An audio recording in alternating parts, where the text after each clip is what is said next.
Yo, yo. How's everybody doing? This is Mr. Hardcore Mode, where nothing's easy, warriors and witches. How y'all doing? And God bless. We are back with another hard rant stream for you. Sorry, I'm trying to get up the information right now. And stuff on the EULA and over here. But yeah, I've been busy today. I had an emergency and I had to take care of it. But I'm back. I'm also back on Twitch as well. We got that that we had that down for a bit, but we are back up on Twitch, and I appreciate each and every one of you for letting me know about that. But let me go ahead and adjust a few things here, because I didn't get everything set up while I was doing stuff. Okay, yeah, that's up. That's up. That's just chatting. Why didn't I change it? What the hell? Hold on, I'll change it. Let me change the title. There you go. Because I do want to talk about these IGN scores. And, oh yeah, the thing on Bungie. Oh my god. There's so much news. So much news. Let's see if we're working over here. Is that adjusted? That is adjusted. Okay. There we go. Well, that's better. Okay. Let me go ahead and bust out the music because that's what we usually have here. Was that offline for a bit? Oh my god. Oh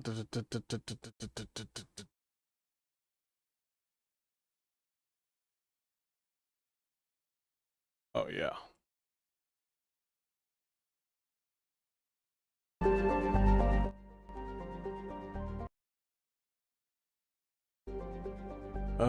Yeah, we could keep that there. Do I need all of these up? You know what? That one's fine. I think I'm up over here. There we go. Yeah, yeah, we got a lot of stuff to talk about. Oh my god. Sony's not doing too well. Sony is not looking too well. I got a lot of stuff to talk about Sony. Jeez. There's also some information on IGN. Who?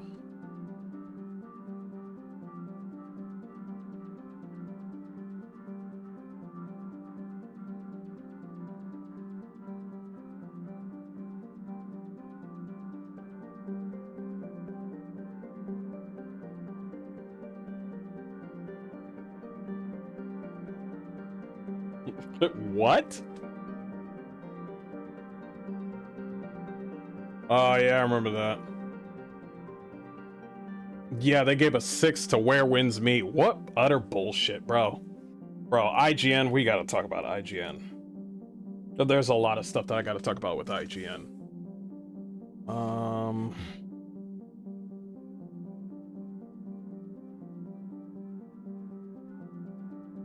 They're not gonna listen to that, but go ahead and voice your opinion.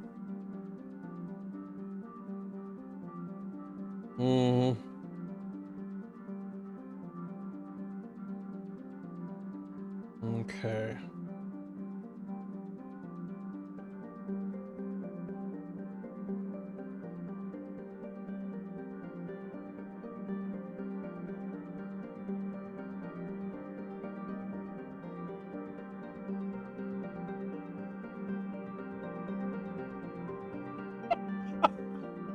Oh my god, we'll talk about that later. I'm just gonna talk about that later. Good lord. We're gonna start off with some fucking good news. Oh my god. Alright, how's everybody doing? Sorry, I'm just trying to organize things here. But I appreciate everybody being here. Thank you so much for your kindness.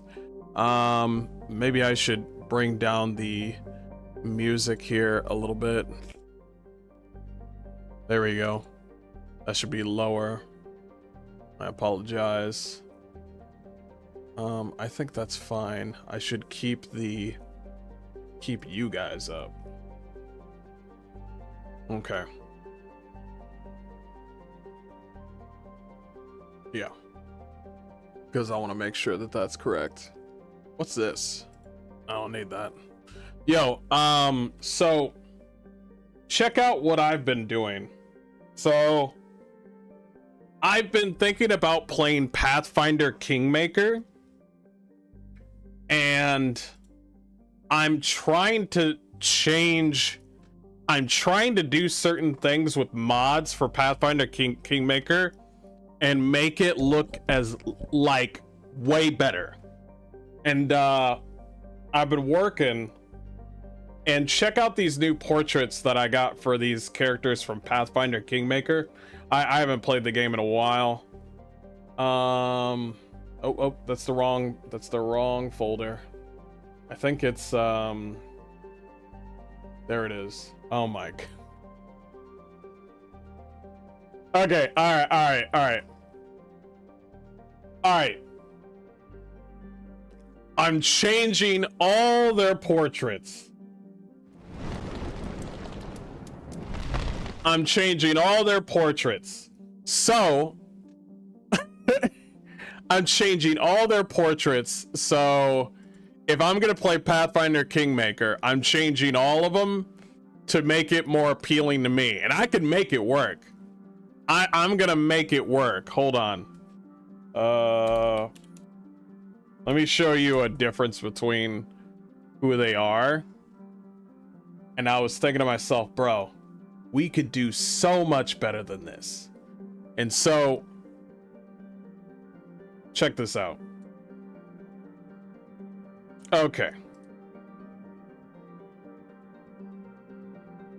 So that's her from Pathfinder Kingmaker. That's the design that they had for Pathfinder Kingmaker. And then I told myself, you know, we can do this. And I told myself, you know what? I want this one. I want this one. And then I saw what, Octavia? I think her name is Octavia. I saw Octavia and I was like, listen, she cute, but she can be even better. Like her. And I was like thinking to myself, well, hold up. I think we could do better than this. And so, why don't you fucking work? I hate this thing. And then I was like this. And I was like, just change the portrait. Just change the portrait. I was like, you want this or this? And I was like, this or this? And I was like, well, I want that one. I want that one. That's the one that I want.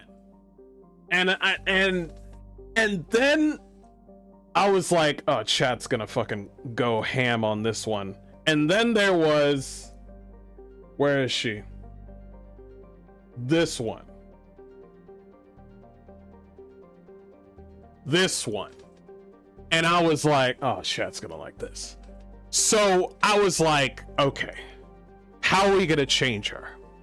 And then I came up with this one. And I was like, perfect. Way better. Way better. And I was like, add some scars and some muscle. Way better. Thank you. And I was like, yes, I like this bitch. I'm into that. But we could do better. We could do better. Yeah, if I'm gonna play Pathfinder Kingmaker, I'm gonna adjust it. I know there is, like, this one was really cool. Like, this guy, he's like a half orc that's in your team who uses magic and strength. And I was like, I want him to look like a fucking orc. And so I was like, damn, Jesus, way better. Oh my God, this one, when I change it, I'm gonna love it. So I can't wait for that. And then I think the one that I worked my ass off on, where is she? Where is she? There she is. This one. Well, oh, I need to change her too. This one. This bitch is crazy. This necromancer undead elf lady is fucking crazy. Okay? And then I was like, okay, if she's gonna be fucking crazy, we need to make her look crazy. Done.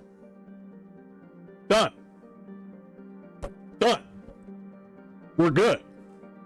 I was like, this is way better. And I was like, yo, we need to bring high heels back. We're done. She even has like the whole bone structure on her back and stuff. And I was like, bro, you got to make the high heels work. They work. So I'm so glad for that one. I think there were some twins that I had to do. The twins were fucking hard. She was easy.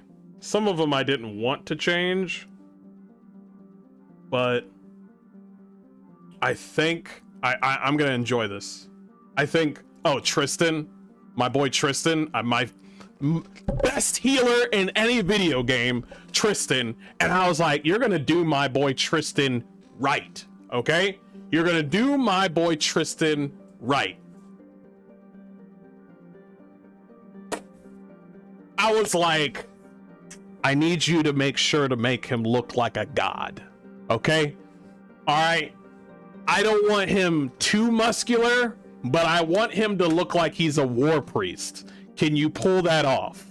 And they were like, I got you, fam. Done. Fucking great. Great job. Need to move that out of the way. I'm super happy about that. That one is crazy because he literally every time when I'm just like, bro, there's no way he's gonna heal me in time, and then he does.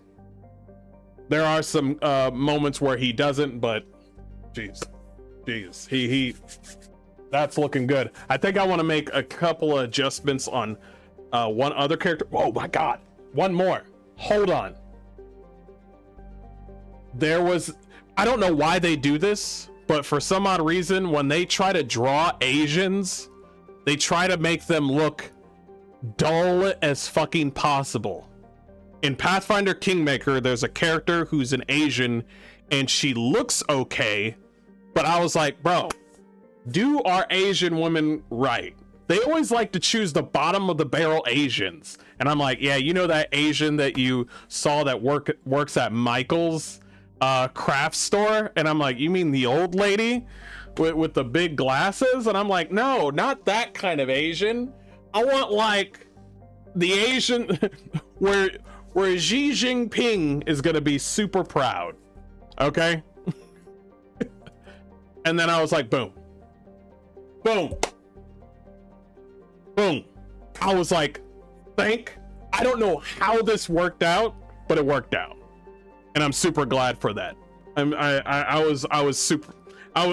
was working my ass off to make sure this thing generated correctly, because the chat GPT was like, fucking, hey man, listen, so let me get this straight. You want me to make sure her fingers are correct, right? And I'm like, yes, can you do that? And then they were like, nah, we can't do it. And I'm just like, wait a minute. You have to prompt it. You have to prompt it in a way where it's like you trick the AI into doing something else. So you're just like, all right, you know what? Leave the fingers alone. Can you do a different pose? And I'm like, all right, cool. All right, I'll do a different pose. And then all of a sudden it's correct all of a sudden. And I was just like, oh, so now you're gonna do it? And I'm like, so you gotta fucking, you gotta play around with it where it's just like, hey man, I actually don't want you to fix the picture. What I want you to do is fix the picture. And they're like, ah, they finally fucking fix it. I can't wait to, I'm gonna do a couple of adjustments, get the portraits right. I also want to put a couple of mods in that make a Pathfinder Kingmaker run a lot better. I also want to get back on Gothic, because I think I need to do justice on Gothic, because I only played twice with Gothic, because like for some odd reason, like I know the controls on Gothic are bad, and I can't really use controller, so I'm just going to play it exactly like they want it to be played. Like, I'm gonna do my best. So I will try to play Gothic again tomorrow, and play it the way they want me to play it, and see what I can do from there. Because, yeah, that's it sucks. Those are a lot better. They aren't crazy changes, but it makes the difference for fantasy and fun. Yeah, true, absolutely. Like for instance, actually, there's a big one, and I don't know why they do this, but for some odd reason, they don't like to create masculine black guys. And I was like, bro, it's like, I think there was one in the second Pathfinder Kingmaker one.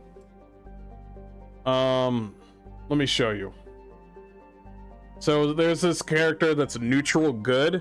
His name is Ikundayo, and I'm like, that's a weird fucking name for a black guy. I mean, all right, I mean, you could just name him Steve if you want.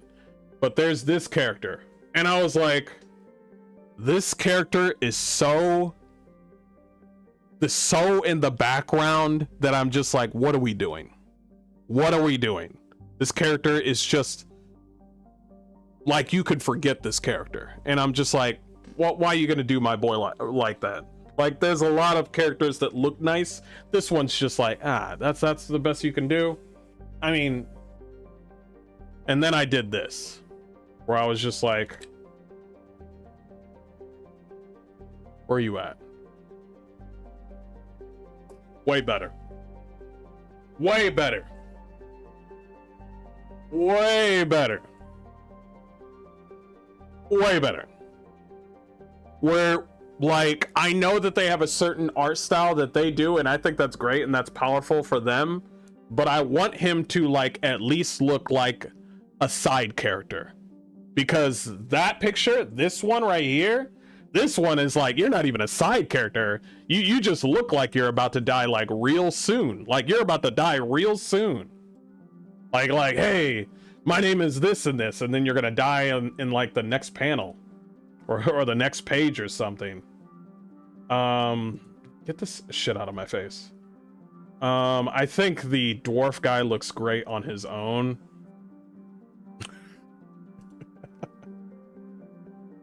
So there's a gnome in your party, and they have a certain style with their gnomes. I don't like it. I don't like the style. Bland in the first, main character in the next. Yeah, exactly. So with this character, I'm just like, listen, I don't like the gnome feet. I don't like the gnome hands. I don't.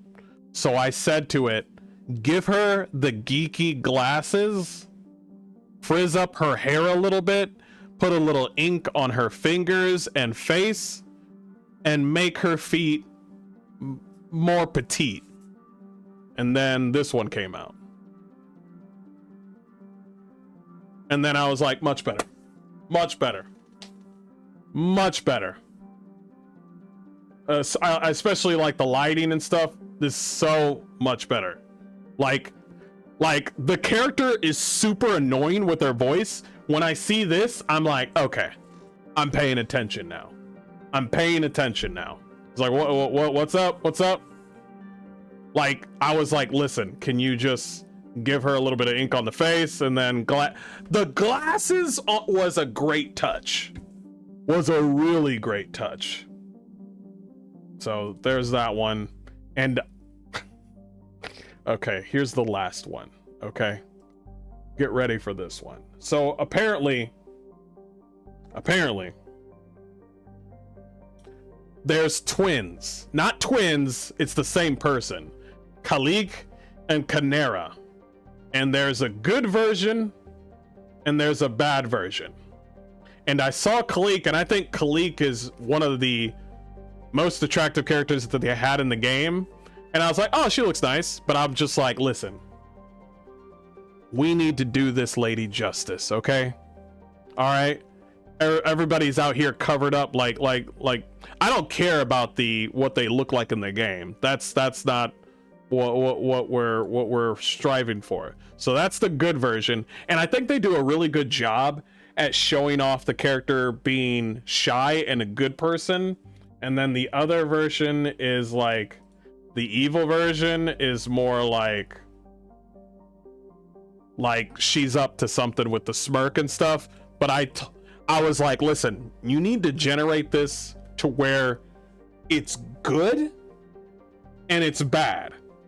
And also, we need to make sure we have the yiddies out, okay? We need the yiddies out, okay?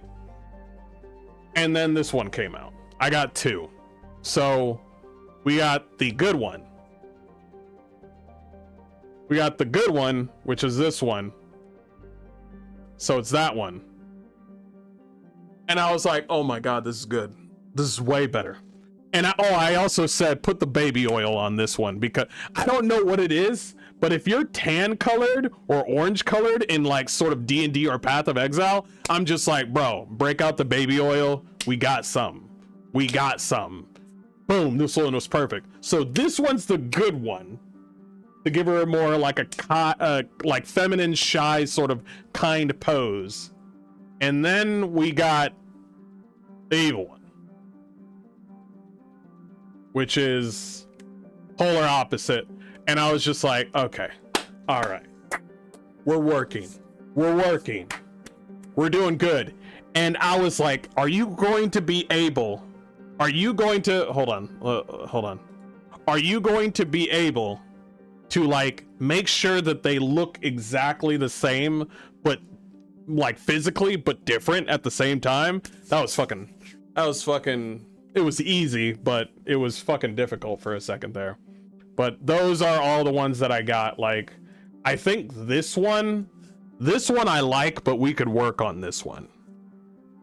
I was telling myself, listen, I want her to have armor on, but I want it to look like, what would feminists say? Oh man, how is she gonna protect herself? She's got plate armor right there. What are you talking about? She got plate armor right there. What do you mean she's protected? Well, she's not. How is she protected? She's protected. She's got, this looks like heavy plate armor to me. I don't know what you're looking at. This looks like heavy plate armor. I don't know what you're talking about. But I think we could do a little bit of an adjustment. Like, first off, with this character, like, I think she has more of a pale complexion. And I think I want to change that. I think they did the hair all right. Also, they made her like, I thought she looked okay in the game, but I was thinking to myself, they could do so much better. They could do so much better. Like in this one, like I was thinking to myself, okay, listen, I'm okay with the pose. So what I'm probably going to do is I'm going to change the pose to where it's more dynamic, because she's a fighter. She's not a paladin, she's a fighter, but she has heavy plate armor on. I want to give her more of a dynamic look to her than the stance that, no, not a dynamic look, but more of, because the way she is very reserved. I mean, she's not going to be very reserved when her tits are hanging out, but whatever. But she is very regimental. Like, she's really lawful good. So the way she's a noble, by the way. So I need to have her, I'm going to try to mix in nobility with the look and then mix in with the fighter and then give her a sort of fighter stand your ground pose to it. But the yitties need to be out. Let's just be honest. The yitties need to be out. I have the power. As in, I got the power to prompt. It's not really a power. You can just do things. Anyway. I'll look at that later. Anyway. Let's go ahead and do the stream. Let's go ahead and see what's going on. Okay. Oh yeah. No. There's two. Hold on. Because there's two tweets that I saw that was in relations to Lords of the Fallen too.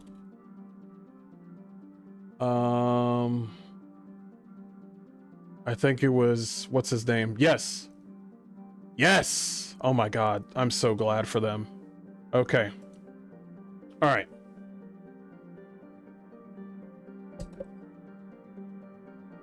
Hey everybody, this is Mr. Hardcore Mode, where nothing's easy. Warriors and witches, how y'all doing? And God bless. We are here to talk about some actual good news here, because you noticed that I've been having a lot of talks in relations to journalism when it comes to Lords of the Fallen 2. We're not here to talk about journalism. We're actually here to focus on one thing and one thing only, is the one big component that needs to happen for CI games when it comes to Lords of the Fallen 2.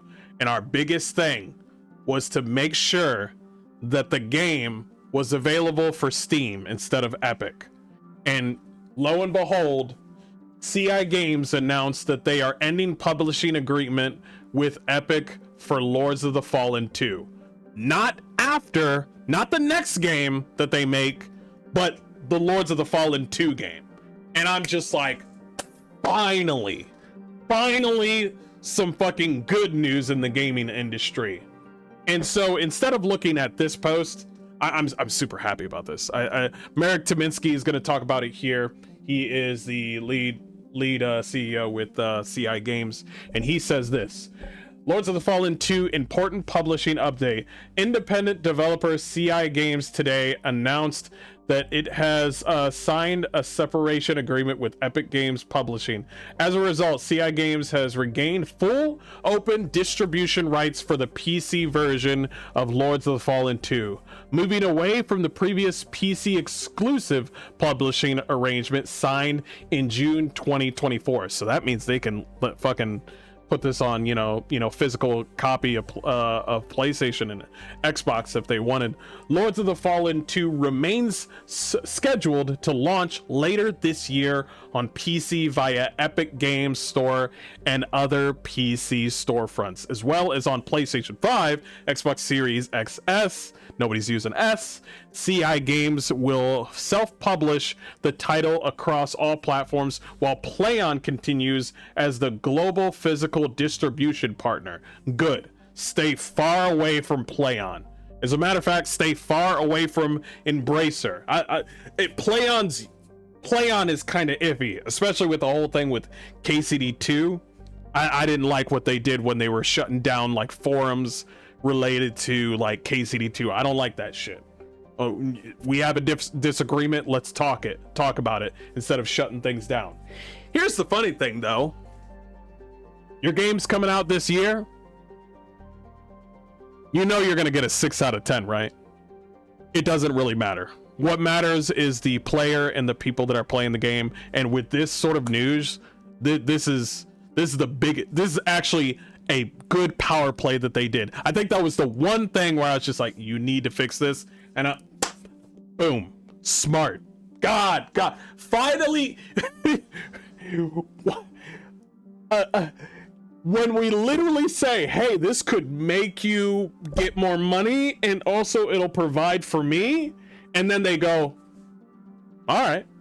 And I'm just like, wait, developers do that? Like, Baldur's Gate does that.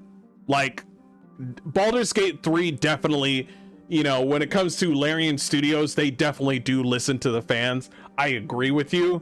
There are some things that they don't put in their game, and that's fine. But I think Larian Studios and CI Games are pretty much sort of the same. But I think Lords of the Fallen 2 is much more than that, because I'm pretty sure Larian Studios is going to stick with the whole fucking non-binary they them pronouns bullshit. I bet they're going to stick with that shit. I think that shit should be cut off. And with them, it's just male and female. Thank God. Thank God. And now we got this news. CI Games will continue to utilize Epic's technologies, including Unreal 5 and Epic Online services. That's good. That's really good. I was wondering about that too, about can you still use the engine? And I was like, good. I think, I don't think the deal would happen if they said, you can't take the I don't think they would do that, but you never know. Powering cross-platform play, matchmaking, friends lists, and seamless shared progression co-op. They do that a lot with their game. Like many in the industry, CI Games faced challenging market conditions in 2023 and 2024. The Epic Games provided significant funding and strategic support that helped ensure Lords of the Fallen 2 could fully realize its ambition. It's like, hey, if Epic Games helps you out, I'm not gonna complain about that. It's just I don't like the launcher. I don't like Tim Sweeney, but if it helps, it helps. This partnership enabled CI Games to meaningfully expand upon community feedback from the original Lords of the Fallen, while substantially advancing the sequel across gameplay, technical performance, world design, and online functionality. Quote, Epic was there for CI Games exactly when we needed them most. Their support and belief in the project made a real difference, and for that we are truly grateful, said Marek Tomicki, CEO of CI Games. Quote, Epic has been an outstanding supporter of Lords of the Fallen 2 with Unreal Engine EOS. Yep, pretty much the same thing. It's like, we're going to ship a performance game in a massive world that players can explore together across PC and console. This is good news. This is really good news. So from now on, they'll be everywhere. Probably not Nintendo, because, you know, Nintendo can't, you know, handle all that. And somehow it's gonna get on the Xbox S. The Xbox S, bro. Whose idea was it? That's another conversation for another day. But with the new agreement now in place, Lords of the Fallen 2 will launch with open PC distribution on day one, including the Epic Games Store. We're on Steam, baby! Steam! It's a big W. Wow.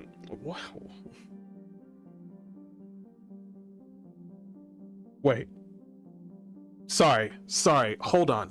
I wanted to talk more about this, but somebody said something stupid. Nah, fuck it. I will pirate your game. When you switch to Steam, you have my money someday. Wait. I will pirate your game. When you switch to Steam, you have... Let's just go back upstairs and see if this gentleman was correct. Let's see if this man was well informed with what we were just talking about. Lords of the Fallen 2 remains scheduled to launch later this year on PC via Epic Games Store and other PC storefronts.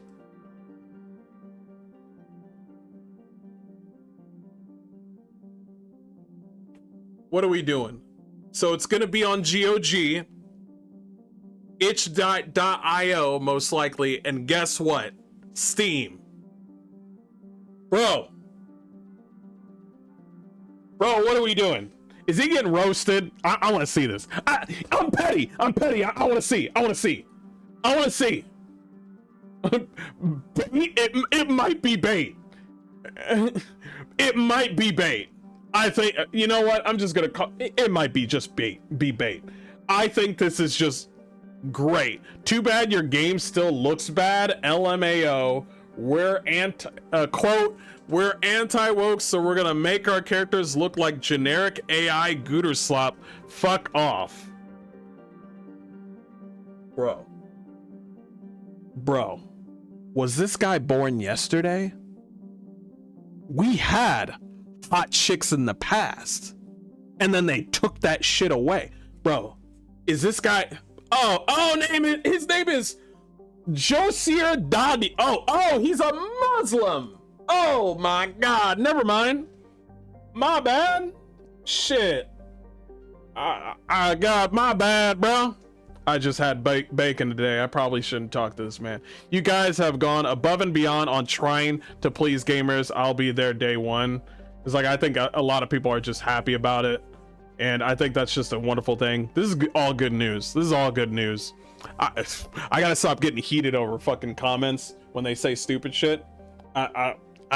And I think I did a good job with not even saying anything. Yeah, I will get baited sometimes, chat. I'm sorry. Sometimes somebody will say something completely dumb, and I'm like this guy down here. Let's be honest. This guy down here, who cares? Who the fuck cares? No, think about it. Who the fuck?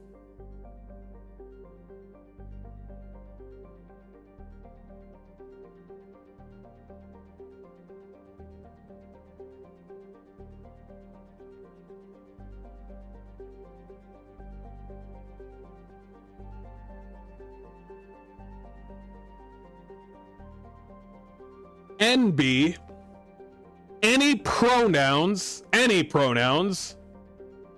always looking for new friends. This is, I like adult content.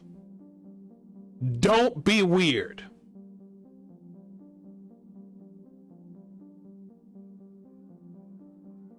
Bro,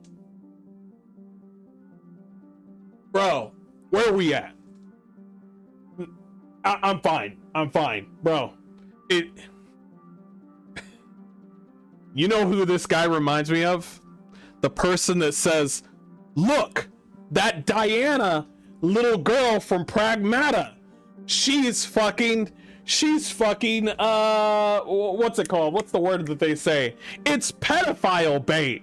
Look at her cute toes and her cute legs. And you just look at them like, Why would you say that? That's who this person is. That's the exact person. He's just like, yo, fucking Gooner Slop. Meanwhile, my profile's all about that shit. Also, I love pronouns. Who knows what the fuck I am? I might be this today. I might be this the next day. It's fucking degenerate fucking. Nobody talks about the fucking the irrelevant. Times are changing. We got some good news coming here right after this video. We got a lot of good news coming, and some of it might seem bad, but a lot of this, I'm a firm believer in when it comes to video games, I'm a firm believer in the Phoenix. Anybody know what a Phoenix is? Everybody knows what a Phoenix is. The Phoenix is a bird that when perishes and dies, it turns to ash, but then rises again as a new bird. That's what I believe the game industry is doing. These journalists are about to lose their job. These games that we enjoy are about to be uplifted. We're most likely going to get, we already got new journalists, okay? Whoever you're seeing on YouTube and whatnot, that's whoever you're gonna look at, okay? We are the media now, basically what Elon Musk says. So we don't really need IGN, although I do like to fucking rage against the machine sometimes, but they're irrelevant. All of them are. GameSpot, Polygon, Kotaku, all of them are irrelevant. They're old news. Jeff Keighley, all old news. Sony is fucking crashing down right now. So the only ones that are hurting are PlayStation people, PlayStation fans. I'm good with that, because if they fail, the PlayStation fans, the people that use the PlayStation, well, then they're going to have to make up for what they've lost. See, this is what I like about when people keep on failing for the sake of just failing. It's like people like this, like CI Games, they're okay with the struggle. They're okay with asking questions that, you know, some journalists will be like, wow, you're gonna talk about male and female, bruh? What's wrong with pronouns? These are the new people that are going to withstand the test of times. They are the game industry now. These indie, the AA, real indie, by the way, not mixtape, AA people, even the Asians are fucking coming back. I'm hearing good things about Square Enix, where they're pushing away from Westerners. They actually fired a whole bunch of Westerners and said, like, hey, we're trying to get back into single player games. We want to try turn-based combat again. We actually want to get our fans back and make something brand new. We don't want to make remakes after remakes. We don't want to make another live service. A lot of Asian developers are saying, hey, actually, there's a market for single player games. And there's so many indie games out here that are coming out, or AA developers that are coming out trying brand new things, and they are the new gaming industry, not IGN. Okay, listen, there's a lot of video games that came out lately where they tried something brand new or tried to do certain things that were just kind of, you know, like, hey, we've never seen something like that before. Well, those people are shunned and, you know, given low scores. They're more than likely, Lords of the Fallen 2 is going to get a low score because, well, you know, you already know. You know they're going to get a low score. But it doesn't matter because their credibility is gone. These people will rise from those ashes. CI Games, NetEase, even though I don't like NetEase that much. Even I know the whole CCP thing, but if a game is good, then a game is good. And all these indie developers, we even have not a Lies of P game, even though Lies of P is doing great, but we have a new game that is a Souls-like game that is pertaining to Alice in Wonderland, which is fucking great idea for a Souls game. And we're just keep on winning. The gamers are winning. However, the journalists, these big AAA industries, Ubisoft, all these people, It is what it is. But I think this is a good thing for Lords of the Fallen 2. I think Marek Tominsky did a tremendous job. I'm pretty sure this conversation that they've had for CI Games to pull away from Epic was a long time coming. They just, you know, had to be the right moment. It had to be, you know, that sort of, like they said Epic Games helped them out, and they did. I'm pretty sure that they did. You know, when somebody provides for you, you don't bite the hand that feeds you. That's just how it is. But they knew that they sooner or later they're gonna have to pull away from Epic, because that's just how it is. That's just the way it is. Much like Shift Up with Stellar Blade, they had to pull away from PlayStation because, well, that's not where the market is anymore. They know where the market is. It's on Steam. It's on PC. They know. And so more power to all these developers. I think it's a great thing. I'm so happy. I'm not hearing anything from Fighting Cowboy. Fighting Cowboy's not here. Is Fighting Cowboy here? Because he's like, bro, no, he's not gonna talk about this shit. He's not gonna talk about that shit. He only appears when he's just out of nowhere, like fucking 5 people say, ooh, yeah, we're gonna have hot girls, and then Fighting Cowboy comes out of nowhere and saying, what about the game? He's gonna come out of nowhere soon. I can't wait for that day. As soon as Fighting Cowboy says something negative about CI Games now, I'm gonna be like, nigga, where have you been, bro? We've been getting updates, we've been getting good shit off of CI Games. Bro, where the fuck you been, bro? Where the fuck? As soon as a bunch of gooners are just happy, all of a sudden the fucking riffraff come out, and we're like, oh, who the fuck are you? Who are you? Whoa, back up. Just close the door. Close the door. That's what we do. Just close the door. Oh my god, that's good news. It's such good news. I think it's great. I think it's awesome. What's up, Mr. Hardcore Mode? Pray you have a blessed day. Hey, Brisket Clown, how you doing? Venom, what's up? How you doing? Stupidity in other people is my weakness. Yeah, I can't. It's like, what did he just say? And I'm like, I want to talk about it. And I'm like, no, you can't convince stupid people. And and you could get baited, so you got to be careful. I get rage baited all the fucking time, and I got to stop that shit. Maybe it's innate because I'm fucking black. I'm just kidding. Just kidding. Oh my god. Oh my god. I gotta talk about this. Okay.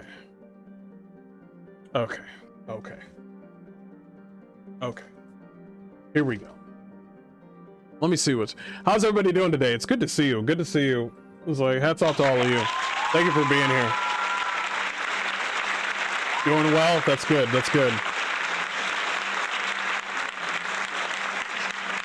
I was ranting about Pathfinder Kingmaker, and sorry, I made AI Gooner Slop apparently. And you know what? I don't fucking care. So if I ever play Pathfinder Kingmaker, I'm changing a lot of the characters, okay? I'm changing all their portraits in Pathfinder Kingmaker. And has anybody ever played Pathfinder Kingmaker? Okay, all right. Here, listen. We've all seen Pathfinder Kingmaker, right? That game. It's a really good game, right? Well, I don't like the designs of some of those characters. I think we need to update those characters to make them look more, you know, anti-woke. You know, we need to, I know that whatever they want to draw, that's fine. If that's their art, that's their style, that's fine. But you know what? This is my fucking video game. I bought the game, so I'm just going to make these characters the way I want to make these characters. They keep on drawing. I just wanted to generate something that's more appealing to me. So we got Valeri. Okay, that's enough. That's a little too close. That's enough. It's like, all right, we got that. I might have to adjust this one. Octavia, my boy Tristan, yo, my favorite healer, rise up. The one lady from the oh man, I forgot her name. You know what? I'm just gonna keep on going. The one Asian chick. I was telling myself, bro, we need to stop making these Asians ugly. So I just changed up her look to look, bro, we're good. We're good on that one. I worked my ass off on this one. We got the evil version of this character, and then the good version that you see in the game. You see the good version first, and then later on the evil version comes out. But yeah, good, awesome. This one I had to adjust because her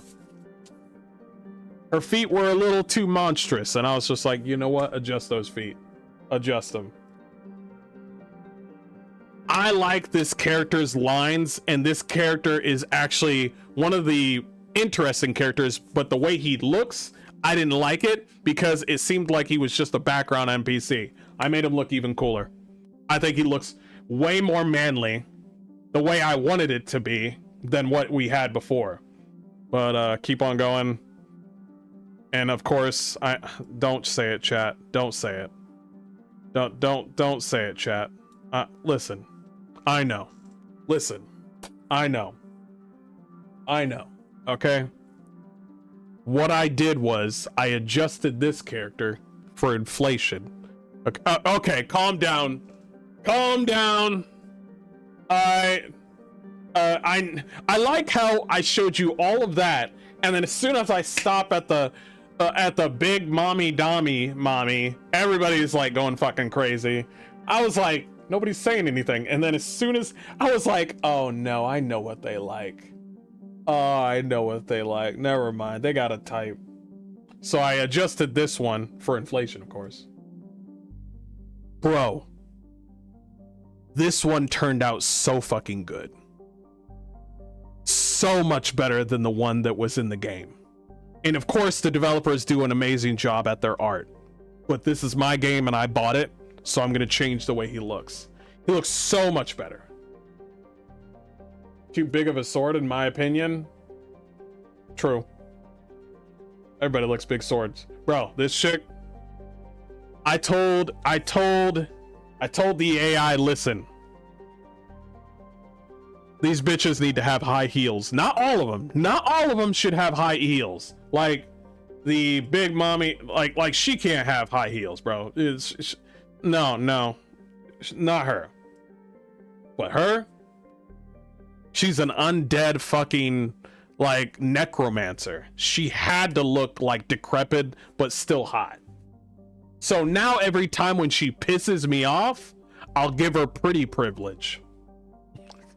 Cause you can't piss me off and look mid, okay?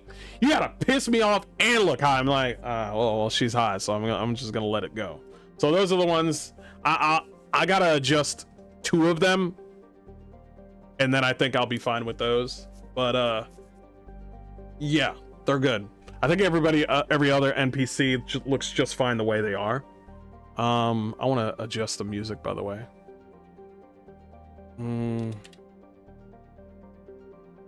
Hold on. What the fuck?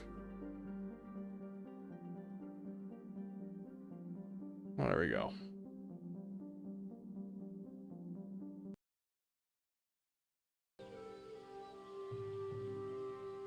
There you go. There we go. Okay. Who's messaging me now?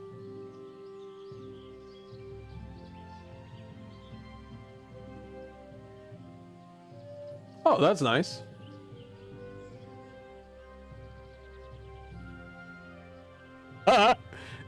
You say what I like, I'm gonna follow you. I mean, that's what I do. That's what we all do. You say what I like, therefore I'm going to watch your channel. I appreciate that. Thank you so much. All right, let's go ahead and talk about this. Okay. Hey everybody, this is Mr. Hardcore Mode where nothing's easy. Warriors and witches, how y'all doing? And God bless. I wanted to have this conversation for a while now, especially when I wanted to talk about a lot of game journalists lately, but the biggest one we have to talk about is IGN. I think IGN is the staple of the one that I want to talk about. The other small ones, they don't really matter. I mean, they're just all circle jerking each other, but whoever's in the middle, I think it's IGN. I think he's the master jerker, if I could say that. But I don't like to fight the small fish, okay? I want to fight the big fish, and the big fish is IGN, and I will always fucking like the fucking badge sorry man, I'm getting mad even before I'm gonna have this conversation, but whenever there's something that IGN pisses me off about, pisses me off on, I'm just like, should I make a video about it? No, I was pissed at IGN last week. Well, should I make it now? He's like, no, you were pissed about IGN yesterday. So here, I want to talk about journalism and especially IGN. So, back in about 20... You know what? I'm not even going to say a year, but I'll tell you this. Back when Xbox had magazines, like paper magazines, showing dead or alive characters in bikinis holding like an Xbox, gaming was fucking great. Period. Gaming was fucking great. And the game journalists said the same thing. We were all in step with each other. But later on, as time went by, people started to get indoctrinated. People started to be like, you know what? You know what's more important than video games? My own politics and money. That's where we're at right now. Back in the day, I watched a lot of videos on GameSpot. I watched a lot of, even X-Play. Does anybody remember X-Play? I watched a lot of that. Of course, I had the hots for that one chick on X-Play. Everybody fucking did. But we really did watch the access media that is game journalists, because even Jeff Keighley asked the hard-hitting questions when it came to video games. Well, now Jeff Keighley is a walking advertisement, and IGN and all these other game journalists are either a walking advertisement or politically motivated with, you know, social norms. And let's not forget Kotaku's favorite like article where they said they wanted to be on prep for Leon Kennedy. Yeah, that sounds great, that this man is practicing sodomy and wants everybody to know that, bro, I need to put some stuff on my dick before I rail like Leon Kennedy.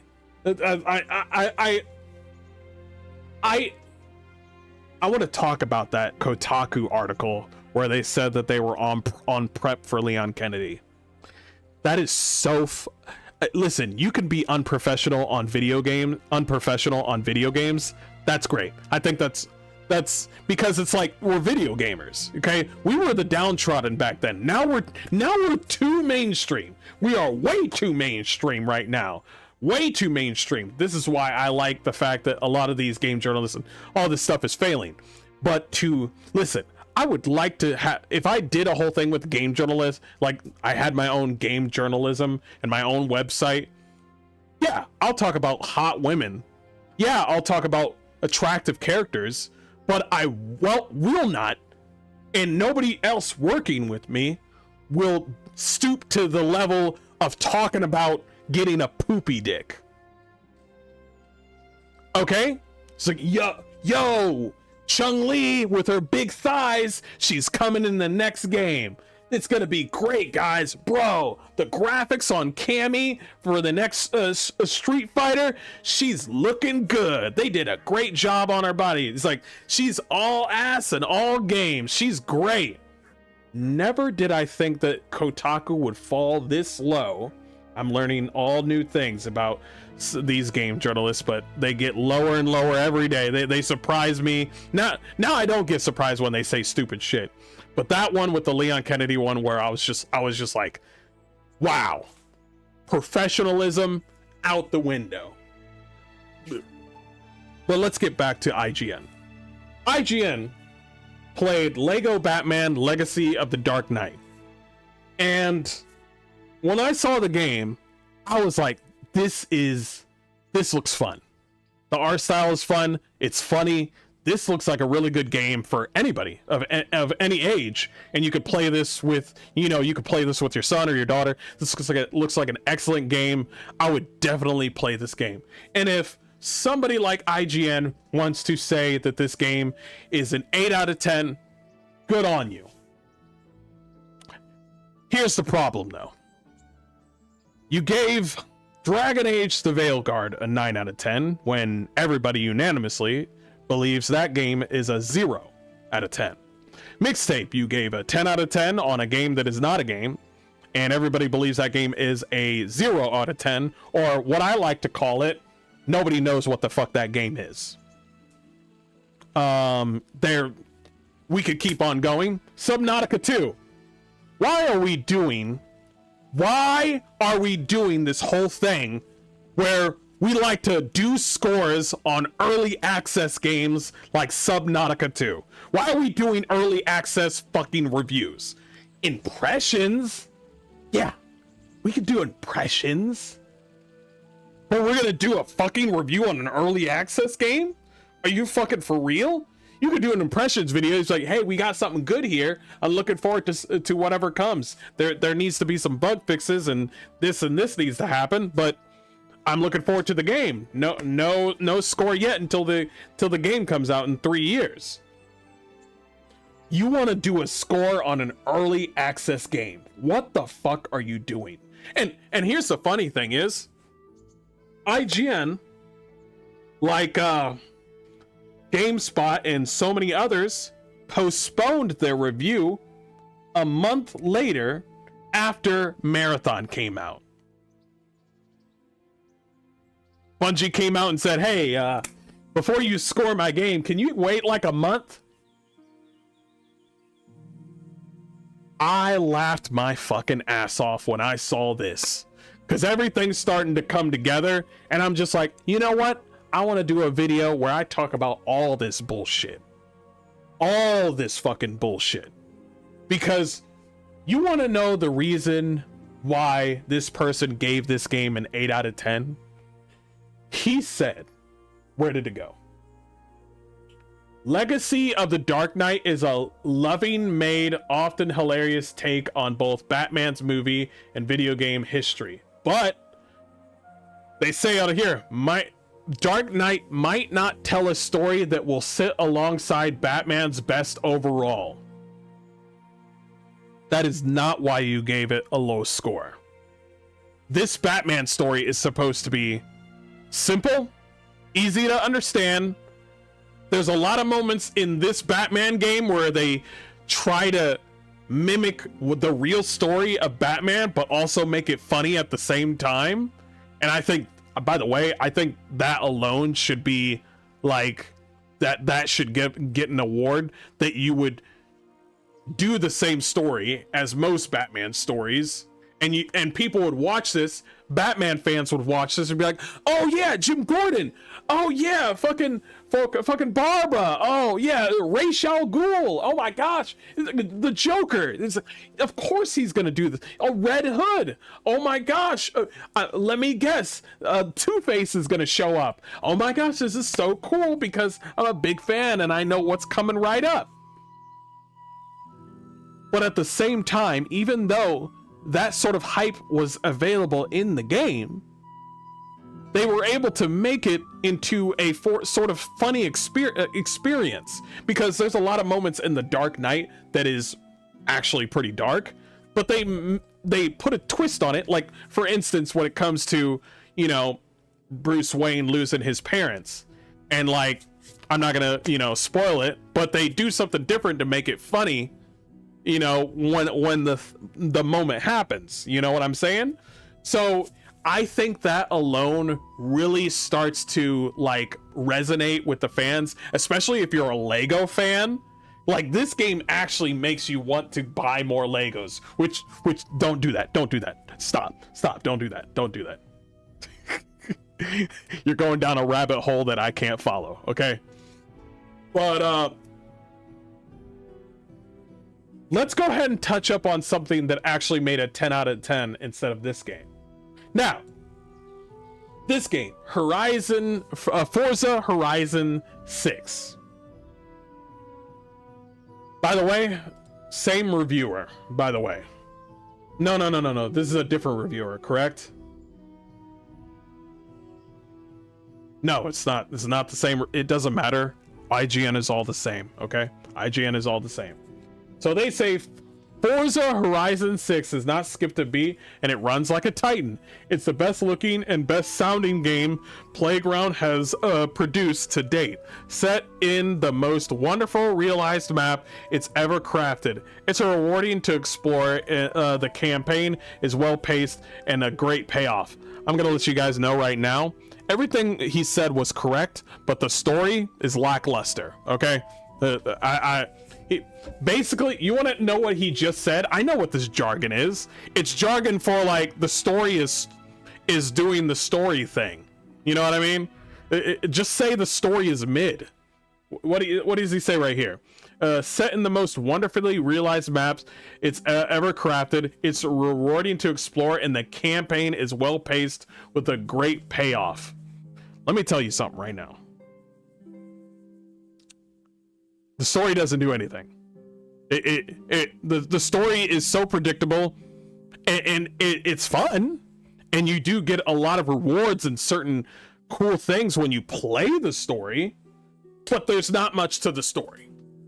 Now, the reason why I bring this up, because I know racing games are not usually for us. I mean, maybe not. Maybe you're completely different from me, but there's a reason why this game is a masterpiece. That's why. You see, whenever there's a 10 out of 10 with IGN, you know exactly what you're going to get.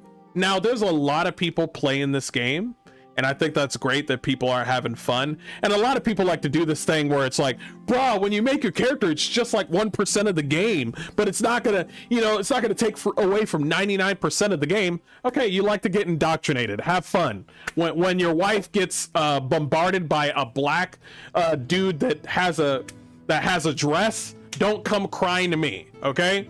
Just follow the indoctrination and keep it moving.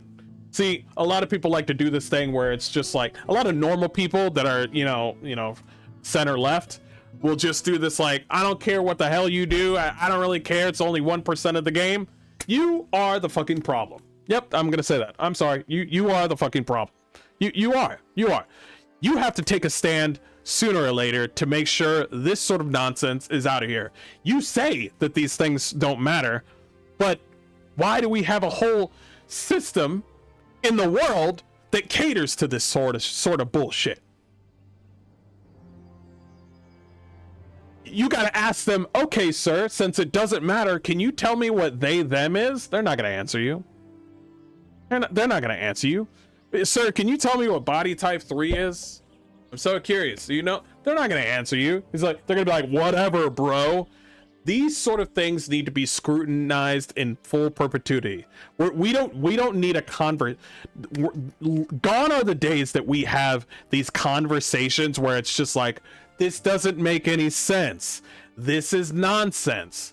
At this moment, the only thing that they understand is unequivocal, like, obscene amount of rage. This is the only thing that they understand. Having a conversation and saying like, well, how does this help the game at all or anything? They will give you the most one-off answer of all time. It's like, well, man, it's only 1% of the game, man. It's like it really doesn't take away from the game, man. Listen, there's a reason why there's masterpieces for games like this. Because it follows with their political ideology. Is the game fun? Absolutely. Is there body type A and B in fucking Elder Scrolls? Absolutely. Do I want it to be? No. No. You have to voice your opinion in the most ravenous of ways. I'm not asking for you to fucking come out and be like, bro, you better change the game or I'll shank you. We don't do that here, okay? We don't need to go that beyond. Because it doesn't matter. all you have to say is the best way to make them angry and make them think, or better yet, here's the thing though. When a great deal of people get upset over this sort of bullshit, the developers of Forza are not going to change it. But other developers are going to look at this and be like, man, they're getting a lot of heat for this they them shit. You know what I'm going to do for my game? Not add they them. That's why I like this sort of form of like conversation. A lot of people like to do this thing where it's like, we'll be just fine. We're not fine, okay? We were fine before gay marriage happened. And here we are, okay? We need to start voicing our opinion on these sort of things. Otherwise, we're just gonna get more of this bullshit. Listen, how's Fable looking? That's what I fucking thought. But Fable's gonna get a 10 out of 10 anyway. You know Fable's gonna get a 10 out of 10. How does this sound? That he's like, yeah, you could change from different character heads and you could walk like a sassy little mama. Yeah, that's a 10 out of 10, buddy. At this point with IGN, when you know... Oh, before I move on to IGN, I forgot something. You know what else is in this game? The ugliest fucking characters that you can ever make. You can't customize these characters too much, by the way. You have... Each character head in this game is more Down syndrome than the next, okay? Each character head looks like they were just like, listen, I like to lick glue, okay? I did something to the peanut butter. That's what each character head looked like, okay? Each character head looked like the Kezu from the Monster Hunter game, okay? That's what they look like. Also, you want to know what else they added in the game? Prosthetic legs and limbs. Why? I don't know. Now, when they had the whole prosthetic limb thing, I was thinking to myself, well, that's fucking stupid. But if you're going to add prosthetic limbs, you couldn't make them look fucking cool. I played Cyberpunk 2077. You see people walking around with prosthetic fucking legs and arms, and you're like, what the fuck? I want to wear that. And then you can just pull up a mod and get it. Not these prosthetic legs. They look fucking they look fucking ridiculous. But here's another one that they fucking added. For some odd reason, they added like 50 or 40 different hearing aids for each ear. I've never in my life seen that ever. Where you're adding hearing aids to a character in a racing game. I'm over here just... The prosthetic leg is one thing. Hearing aids?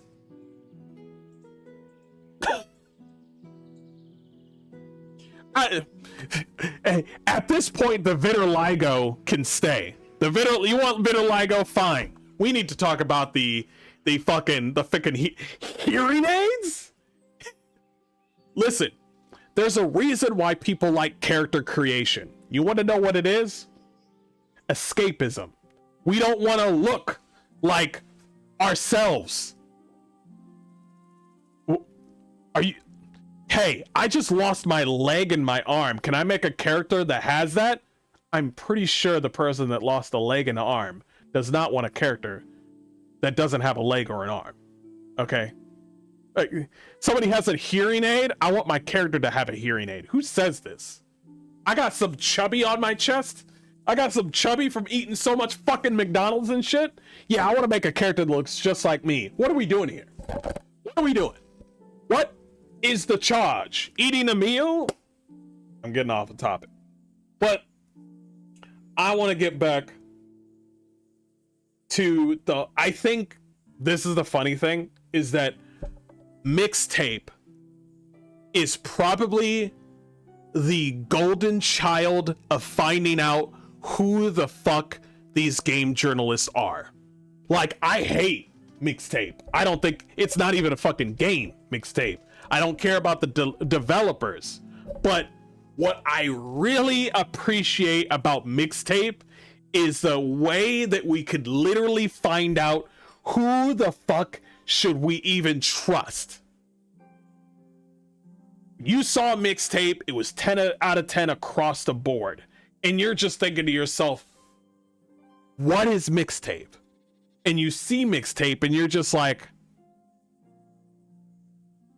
sir, 1, gay. 2, it's not even a game. 3, they're insufferable.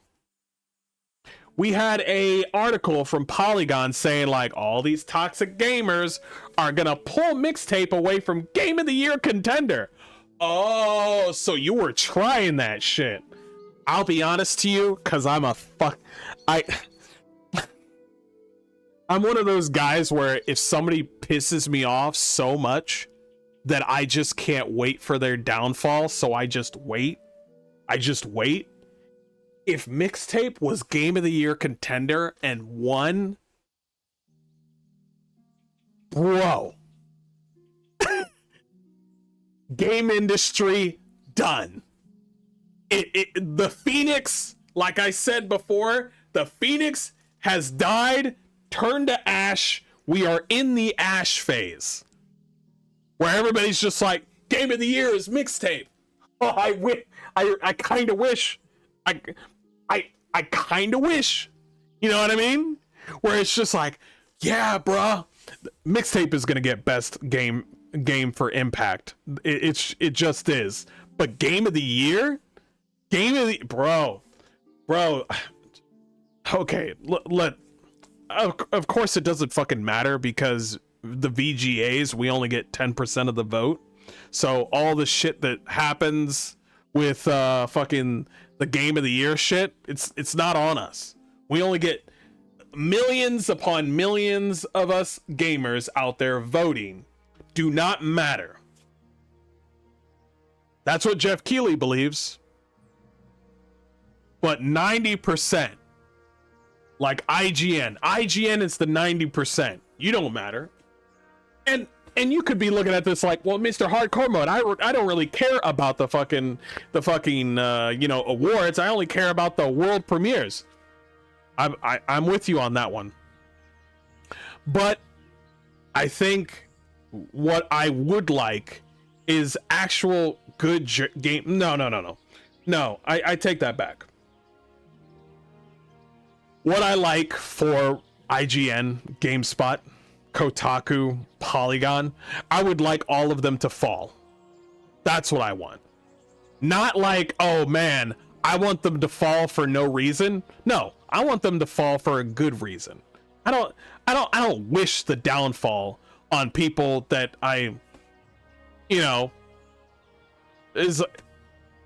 but for the only way for us to learn, the only way for game developers and game journalists, and even Jason Schreier and Bloomberg, the guy that goes top of the charts, yo, top of the, even kind of funny games where they said something about mixtape being like, bro, I got chills over the line for mixtape where they say, soon you're not going to play music that you love, you're going to play who you are. And I just got chills. What the fuck? You fucking fairy?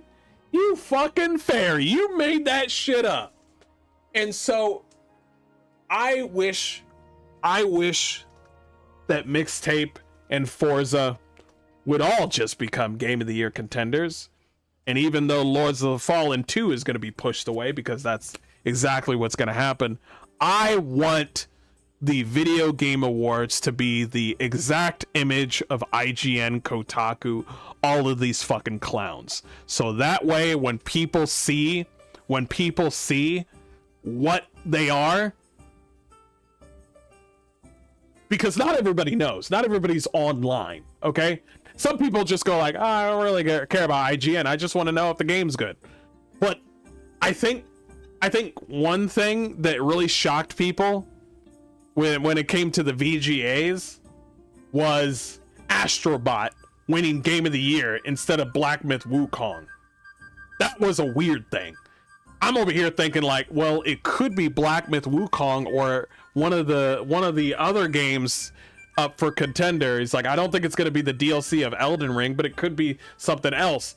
I did not think about Astrobot. Nobody thought it was going to be Astrobot. Is Astrobot fun? I'm pretty sure it's fun. Game of the Year? What are we doing? So I just wanted to bring up the fact that, oh, by the way, you want to know who else likes mixtape? You want to know who else likes mixtape? The person that used to work at IGN that failed the tutorial of doing a double jump in the tutorial. He took like, what, 60 seconds to finally do a double jump?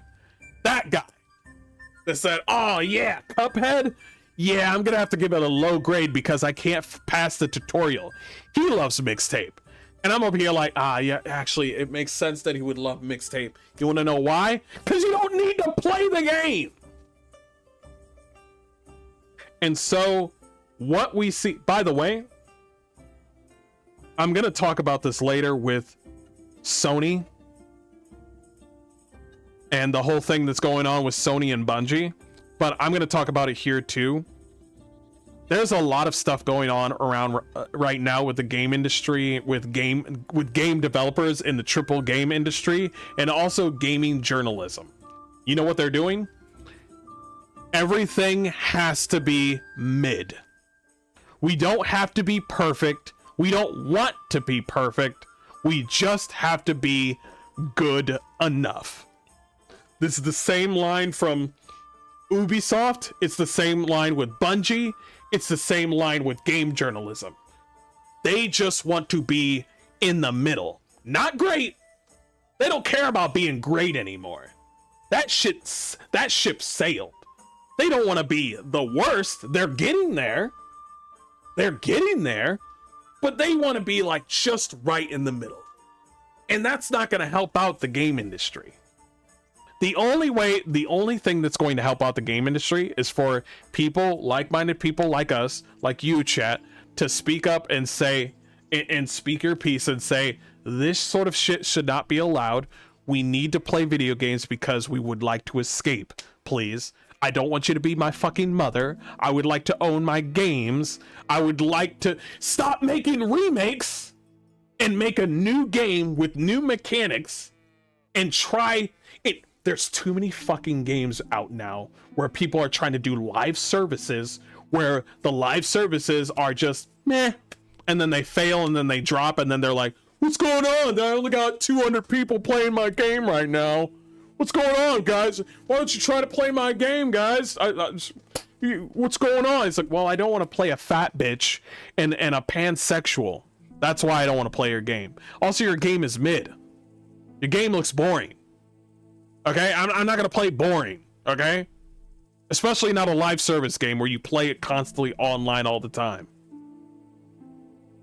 And it's also happening with first player games where people, well, I mean single player games when it comes to just making a mid-serviceable video game. I would say Mind's Eye, but that thing is not mid, that thing is just trash. Okay? And that's where we're at right now, where I think this is great. To be honest, you might be saying like, oh man, everything's bad. This is bad. I actually think all of this is awesome because a lot of eyes are opening right now. A lot of eyes are opening. And that's a great thing for the game industry because I'll be fine. You'll be fine. It's like, what? IGN falls tomorrow. What are you going to be doing? Eating a donut? Hell, eat 2 donuts. Sprinkles. Jelly filled. I gotta go see my family tomorrow. That's what I'll be doing. Oh, IGN fucking got replaced by AI. You know what I'll be doing tomorrow? Shitting. Pretty sure I'm gonna go to the bathroom one of those days. Oh yeah. I gotta go to the laundry place. I gotta go take care of my laundry. I'll be fine. I didn't lose a job. They lost a job. So the reason why I wanted to bring this up is because like I said before, I think this is a great moment. I might be giving you all these 8 out of 10s and like, oh man, you gave an 8 out of 10 for this, but mixtape, I'm so happy they came over with their Nepo baby fucking video game and said, this is mixtape. Everybody has to give it a 10 out of 10. And it just showed, even with Skill Up, even with IGN, GameSpot, all these people, it just shows their hand. Completely. By the way, can I talk about Skill Up for 2 seconds? This man said Dragon Age the Veil Guard is a bad game and doesn't recommend this game. But for some odd reason, he said mixtape is a recommend.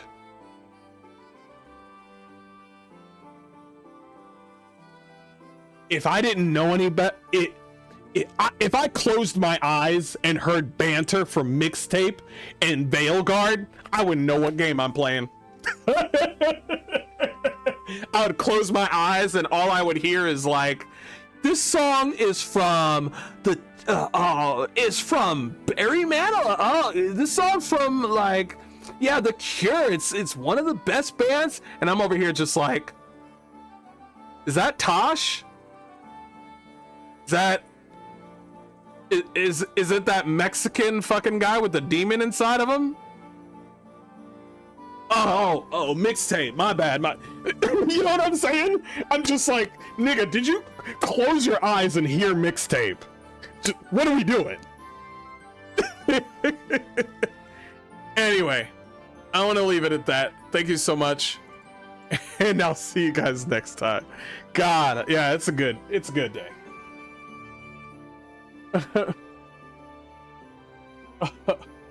Oh, hey, how you all doing? Tekla, how you guys doing? Good to see you. Good to see you. Appreciate y'all being here.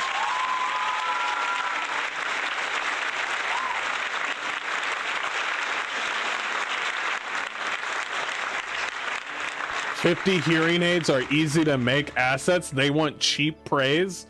Correct.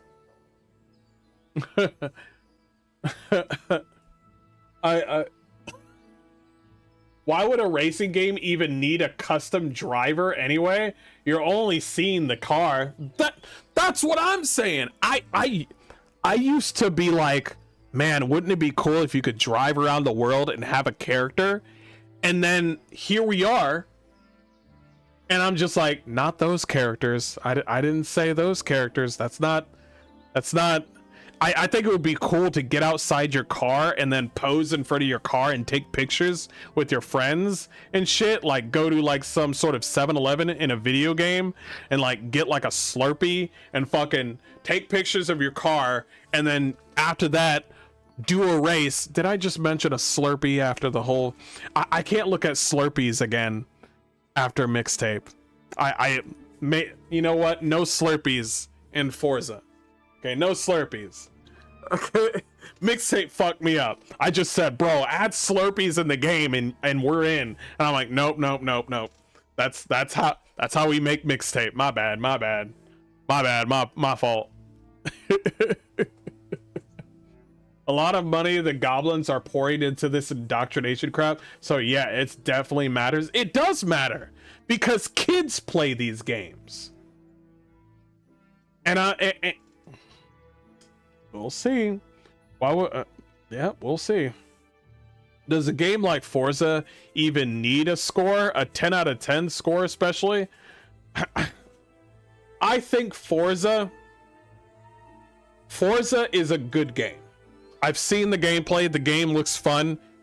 I think it's not better than Gran Turismo, but it's a fun game. The game deserves a 6. The game deserves a 6. Yeah. I think every time when you put political ideology in a game, you automatically lose 4 or 5 points. Now, couple that with political ideology bullshit, like it's mental illness. Adding mental illness to bad storytelling, nigga, you're losing like fucking 7 points. You're losing like 7. You got a 3 out of 10 game going on. Yeah. Jesus.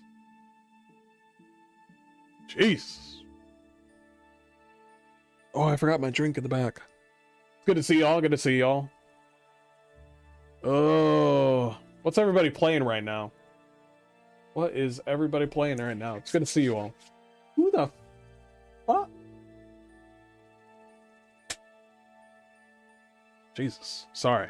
Apologize for that. Hey, Shadow. How do you feel about me? How do you feel about me playing Pathfinder Kingmaker? from the very beginning. How do you feel about that? I don't know if you know Pathfinder Kingmaker. I actually never finished that game. I got close, but I never actually finished the game.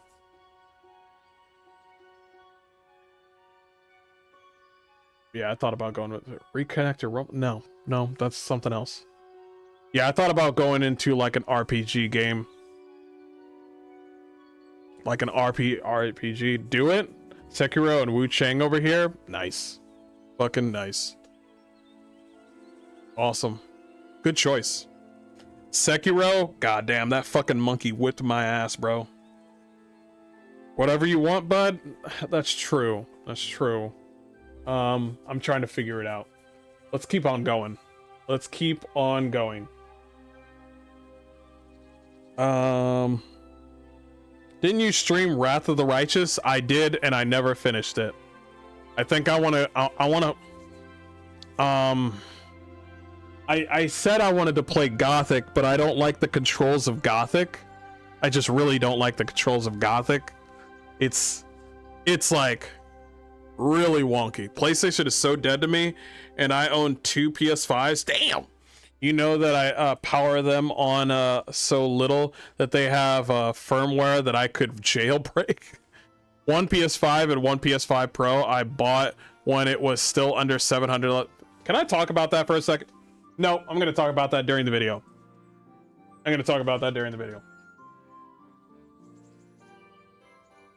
Okay. Here we go. Yeah, I'll talk about that during the video. Well, they're both jailbroken thanks to Sony. Nice going, Sony. Hey everybody, this is Mr. Hardcore Mode where nothing's easy. Warriors and Witches, how y'all doing? And God bless. We're here to talk about Sony. Sony has lost a lot of money because of you. That's right, because of you. Because of you, since you didn't buy their game or play their game, they're losing a whole bunch of money, and now they have to increase their price. Right now. So PlayStation has reported a $765 million impairment loss due to underperformance by Bungie. Will Bungie still survive? Yes. Will people get laid off? Yes. Like Marathon will be around for a while, but it's already confirmed that Marathon is Concord 3 or 4. I don't know where we're at right now, but we're collecting all these Concord trading cards. You know what I mean? Got to catch them all. You know what I'm saying? So you want to know why Marathon failed? It's easy. Why are you making an extraction shooter that is meant for a niche audience? And why aren't you focusing on Destiny 2? And another thing, why the fuck did you make the ugliest characters with the most brain dead fucking combat open world ever? How is it that you saw Arc Raiders and said, you know what, I'm gonna do my own thing? No, nigga, don't do your own thing. That's why you're making an extraction shooter. You're here to copy everybody else. So they didn't do that. So what they did was make nothing. And so they lost money. Hold on. Sorry, I wanted to bring this down a little bit. Yeah, it was too loud. I apologize. And so the reason why these prices are going up with Sony is not because of Sony. It's not because it's not because of tariffs. It's because of you. You didn't buy their slop. We are basically paying the Concord tax. We didn't buy any of the shit that they bought, so we have to pay for it now. That's right, you and me. We have to pay for it now. So since, like I said before, PlayStation really likes to focus on making mid games. They don't want to overperform. They don't want to underperform. They want to be right in the middle. Just enough wokeism and just enough game. Not fun game, not great game, game. So wokeism and game, that's what we got. We got hunters, gatherers, we got, God, man. I should have put up a list. Point at, yeah, I could talk about fair games. I could talk about like the last flag game. I could talk about that one game that was made by a singer. It doesn't matter. All these games are dead. They don't matter. They're gone. Marathon, the one where they literally said, hey, you know what, can you do something for me, game journalist? Can you postpone for a month on, you know, grading a marathon? And yeah, I know the game's out already, but can you wait a month? And then they did that sort of bullshit. I think it's funny that a lot of these people that suck the dick of Bungie totally forgot about the part where they fucking stole art. So I'm over here just saying, everybody's saying like, well, they got rid of the people that stole the art. Oh, you think they're the only thieves in fucking Bungie? You think they're the only you really? We got people everybody in Bungie is Bungie. We're not talking about, oh man, it was that one guy. No, they all agreed on it. They were all fine with it, okay? Until they got caught, okay? It's like having a girlfriend and you catch her fucking, you know, texting some other guy and now she's crying. Meanwhile, you're like, bitch, I should be crying. That's Sony. That's Bungie, okay? That's a Bungie in full perpetuity. So, when it comes to Bungie, which is so funny to me, is that they lost the mark. They should go back to Destiny 2. But I believe it's kind of too late with Destiny 2. You can't just fuck up on Marathon, make everybody buy Marathon, and then you're just like, well, let's go back to Destiny 3. A lot of people are, even Bungie fans are gonna get fucking upset about that shit. They've been hooping and hollering saying, where the fuck is Destiny 2 at with its updates? And then you leave them to dry focusing on Marathon, where nobody wanted to fucking play the game. And now you're just like, okay, guys, let's focus on Destiny 2. And I'm like, nigga, you're late. You're late. Okay? You're fucking late. And so I just believe that Bungie, by the way, all the people that made Halo are gone. Okay? Those people that made Halo 1, 2, and 3, Reach, I'll even add Reach, they're gone. And if somebody comes up and says, well, that one person's there, I said gone, okay? That could be even in their head. All these developers within Sony, like I said before, are not working to advance anything. They are working to give you a middle project sort of game that looks enticing, but it's not trying to groundbreak or anything. They're not trying to do that. They just want you to eat the slop and then move on. We got these brand new prices right here where everything's going up. The subscriptions are going up. The subscriptions are going up. The consoles are going up. Speaking of consoles for fucking Sony, you know how you can really lose your player base is when you offer people, hey, check out the new PlayStation 5. And I'm looking at PlayStation 5 and I'm just, everybody's happy. Everybody's happy about PlayStation 5. And I'm over here like, nigga, did you guys forget about what they did with PlayStation 3 and PlayStation 4? This is what they do. They underperform even with the consoles. They're just like, check out the PS5, brand new, great graphics. They're so good, 60 frames per second. And then the fucking PlayStation comes out and not everything is 60 frames. And then they come out and say, listen, we got a PlayStation Pro coming out. And I'm like, and there it fucking is. There it fucking is. They get you with the first fucking console every time. Now everything has to be on the PlayStation Pro now. There's like 4 different versions of PlayStation 3s. Either that, 4 or 3. There's like several different versions of PlayStation 4. And so I think it's 2 for PlayStation 4. And so you see all this. And I'm just like, don't get excited for PlayStation 6 if it even is coming out. Stop doing that shit. Because that's what they do. They underperform. They don't over deliver. They don't underperform. They just give you something where it's like, If we still have to complain about 60 frames per second on the PlayStation 5 or 5 Pro, that means something is going on. Okay? We shouldn't be having this discussion with Sony projects anymore. This whole idea is where it's just like, well, if you're on performance mode, you can get 60 frames. Nigga, I'm pretty sure a lot of people that are doing the consoles, that are just purchasing consoles, don't want to go on performance mode. They would like things to look pretty. But no, they don't want to do that. They want to do this whole thing where they subvert you, and they're like, new console. Oh yeah, we got a new console coming out after that. But I just bought this console. Yeah, but if you want Cyberpunk 2077 to run better, you should probably get a Pro. I'm not even going to talk about Xbox Series S. Okay, I'm not going to have that conversation. We're just going to talk about Sony right now.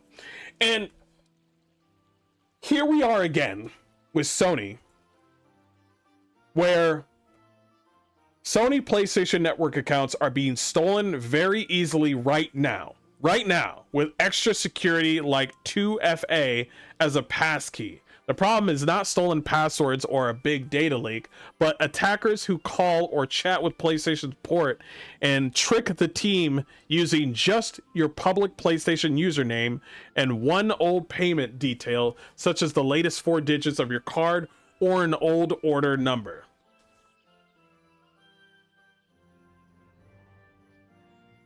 This is not the first time that somebody has fucking done a DDoS or some crazy attack on PlayStation. PlayStation is just, you shouldn't have a PlayStation. Unfortunately. You shouldn't have a PlayStation. You shouldn't even have a subscription. Why are we paying a subscription for being online? You already pay for the internet. Listen. We've probably had this conversation, I don't know how many times, with the PlayStation subscription, but I honestly believe it's a fucking cop-out, okay? They want money to keep on rolling. And I'm all about fucking the free market. But this is why I don't like to have conversations about the EULA, because the EULA or the TOS or any of this bullshit is just all fake fucking bullshit, where they just make up fucking rules, where they're just like, listen, you can't get on the internet without a PlayStation subscription. I'm pretty sure that you could get on the internet without PlayStation subscription, but what they want is how much? $27.99 a month? $14.99 a month? That's what they want. This is why Xbox always likes to talk about Game Pass. It's the same shit over and over again. They want you to keep on rolling. Keep on providing. Long time. They don't give a fuck about your position that you're in. They don't give a fuck about that shit. I always hated... a long time ago with the whole subscription thing with Sony, I was just like, I'm paying for the internet. Why am I paying to use the internet on the PlayStation? And I'm just like, this is bullshit. And then I told myself, after COVID or around COVID, I'm going to get myself a fucking PC and I'm going to work at it, because it's fucking ridiculous.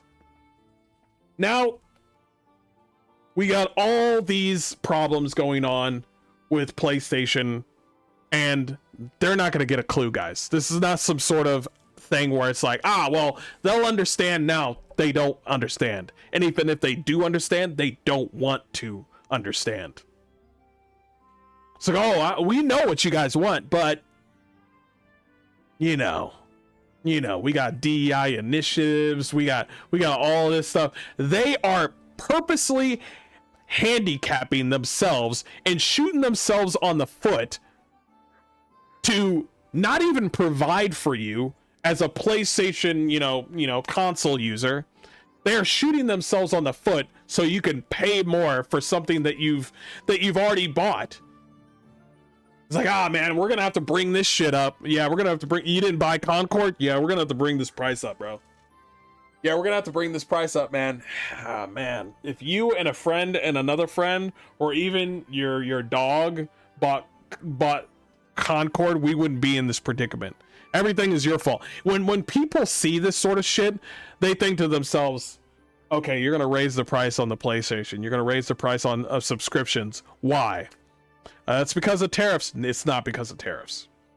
It's not because of tariffs, and everybody knows it. As a matter of fact, there's some news on that whole thing. Where is it? Did I have it? I'm sorry. I don't have... Hold on. Give me a second. I had the information. I lost it. My bad, guys. Hold on.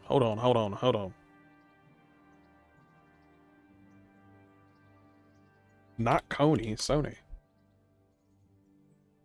Nope.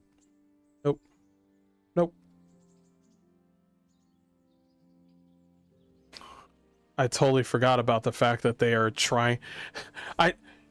There's even more bullshit that Sony's doing. I totally forgot about the fact that they are also, with Sony, they're also pulling off the most egregious bullshit just to spit in a PC gamer's face.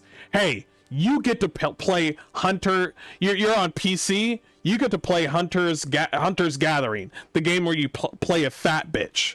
You get to play fucking Concord, even though Concord's not fucking available anymore. You get to play all these other fucking like online, like permanently forever online like live service games, but you can't play the next God of War. You're gonna need to get a PlayStation. So Sony has reportedly reaffirmed its pullback from PC, and PC gamers have been reacting to the news with a mixed disappointment and lack of surprise.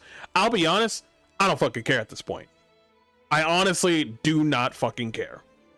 If that's what they want to do, that's what they're gonna do. This is the news, by the way.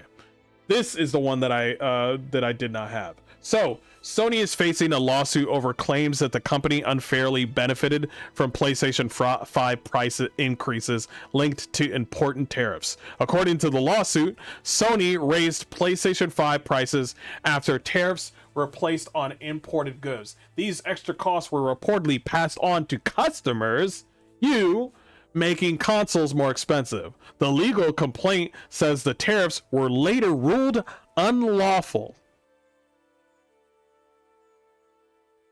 which means companies may now qualify to for refunds from the government. Plaintiffs argue that if Sony keeps both the higher prices paid by the customers and any future tariff refunds, the company would receive what the lawsuit describes as a double benefit. These niggas just said, oh, but what do we get out of it? What are we doing? What are we doing right now? I'm trying to look at Sony and say like, hey, are you going to do something for the player? No. This right here is a perfect example of they don't give two shits about you. There's no more console war anymore.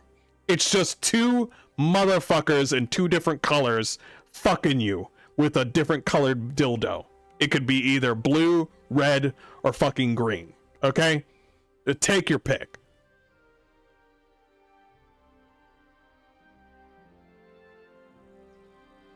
Big Mac PlayStation 4 Pro. Not being able to borrow a box game from your friend is too lame for me. That too. The fact that everything is a license now, and I know that this thing has been happening for a while now, but we are going to have this conversation about stop killing games and not owning our games. We need to have this conversation. That somebody wants to come up to me and say, we've done this, we've had this. Well, you should have known this. This was the thing. Fine, great, congratulations, happy for you. I'm so glad that you've noticed that we've had this for a very long time. Well, we're gonna have to stick to the fucking past. We're here in the present, okay? Let's not focus on the past. Let's focus on the present, the future. I want to own my fucking games. And Sony ain't helping out. Stop killing games is a good way forward for this gaming industry. And we even have more incentives because, oh, and by the way, these gaming companies like Sony and Xbox and all that stuff, Microsoft and all that stuff, the whole thing with stop killing games, they're scared of this shit. They're scared of this shit. They didn't actually think that we were gonna actually make this shit. That we were gonna make it this far with Stop Killing Games, so we can actually, you know, move forward in the process of actually owning our games. It's going to take some time. It's going to take years. But I think we can make it. I think it's great that we're having this conversation. But when it comes to Sony in itself, because we are focusing on Sony's gone. I don't know who's running Sony. All I know is that they're a fucking dumbass. I'm over here trying to save my money, and here's Sony over here squandering it. I'm surprised they haven't replaced the whole staff with AI yet. I'm actually surprised about that. Maybe that's coming up next. It's not my problem, but yeah, it's probably going to happen next. So, are they going to replace it with AI? We'll see. But anyway, I just wanted to say that in accordance with Sony, because I'm looking at all this bullshit. It's all stacking up, man. It's not looking good, and I think more and more people are going to get on PC. I mean, it's already happening. It's already set in motion. I think a lot of you guys, you gamers out there, should, you know, try to get a PC. Who wants to pay a fucking subscription?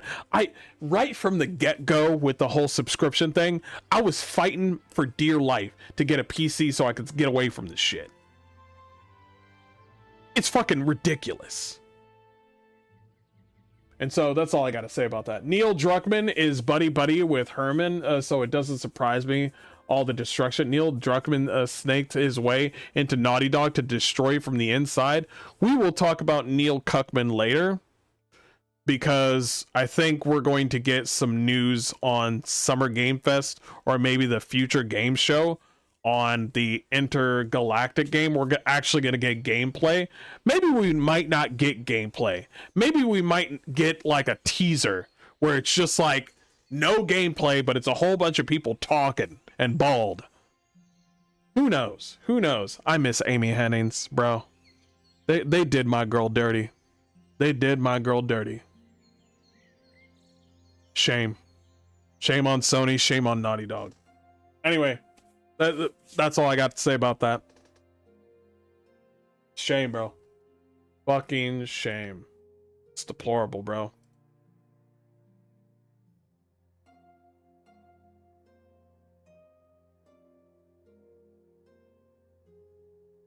It's like, hey, I'm Neil Cuckman, and I care about women.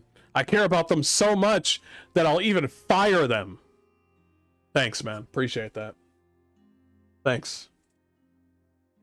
I care about women so much that I'm willing to let them fucking drop. Neil Druckmann absolutely talked his way into fucking over PlayStation. It's the same pattern on every soy games. The Neil Druckmann mental illness in every one of them. Who was the lady that got into Neil Druckmann's ear? Who was the lady? Say her name. And Neil Druckmann ate that shit up. Who was the lady?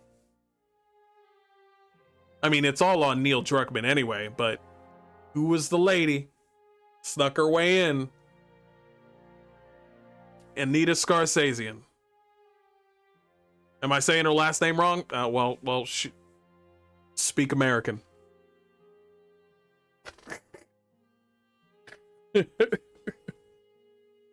Oh my god.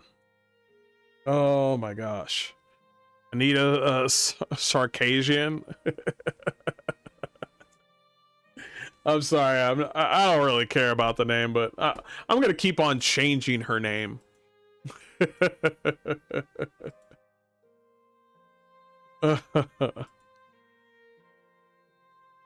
Oh man. All right. Oh.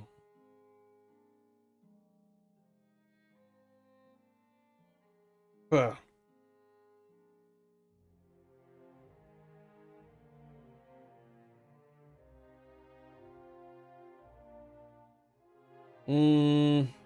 need to look something over.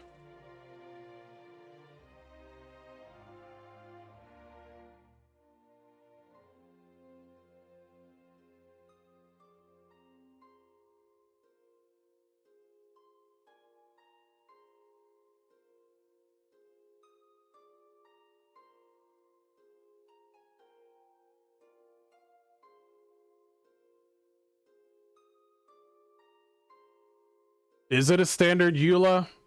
Has anybody ever seen the EULA for Subnautica 2? It was the standard to own slaves back in the day too. Just because something is normalized doesn't make it right. You realize you don't own it when you buy it physically either, right? The disc doesn't contain the game, it contains the license.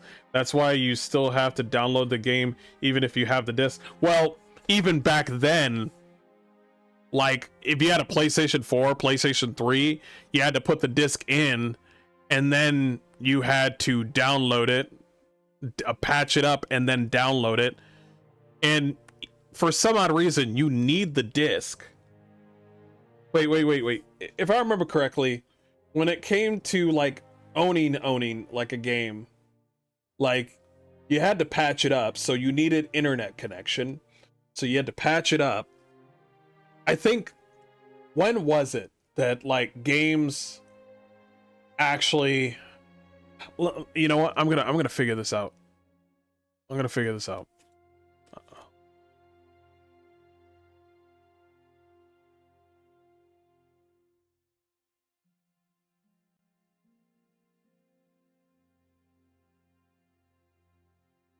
In the video game industry, when was it that we started downloading and putting DLCs up to play the game? Where was the beginning moment of that?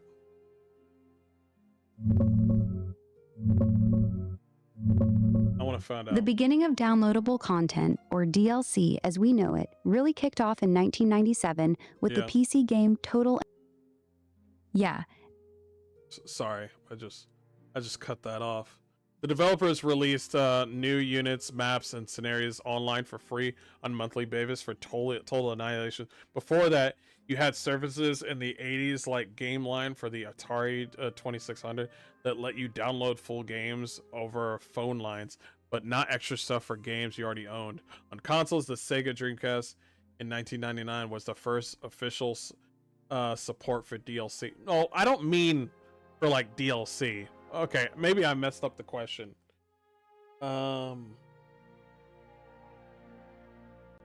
In the gaming industry, when did we start patching and downloading our video games in order to play it? When was that moment?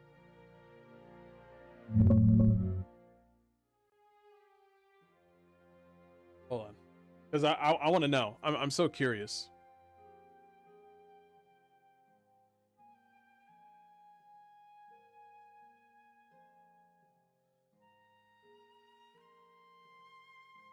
Because I think when I had a PlayStation 4 and a PlayStation 3, you had to download it, you had to patch it up, and there was, you know, constant patches here and there. You had to have an internet connection.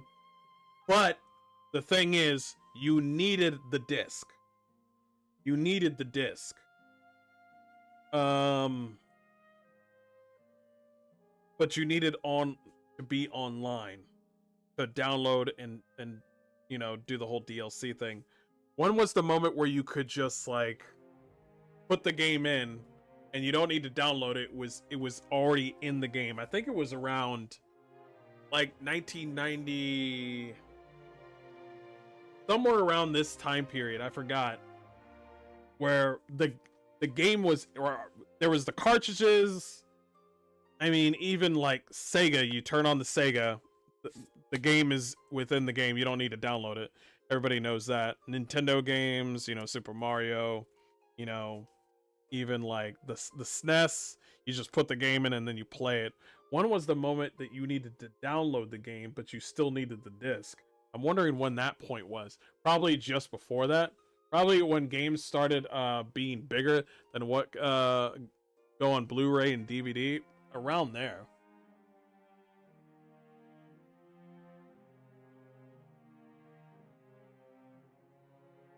Hmm.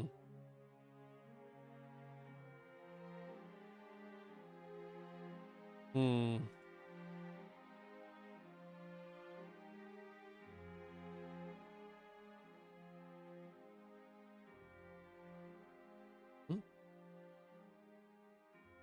check.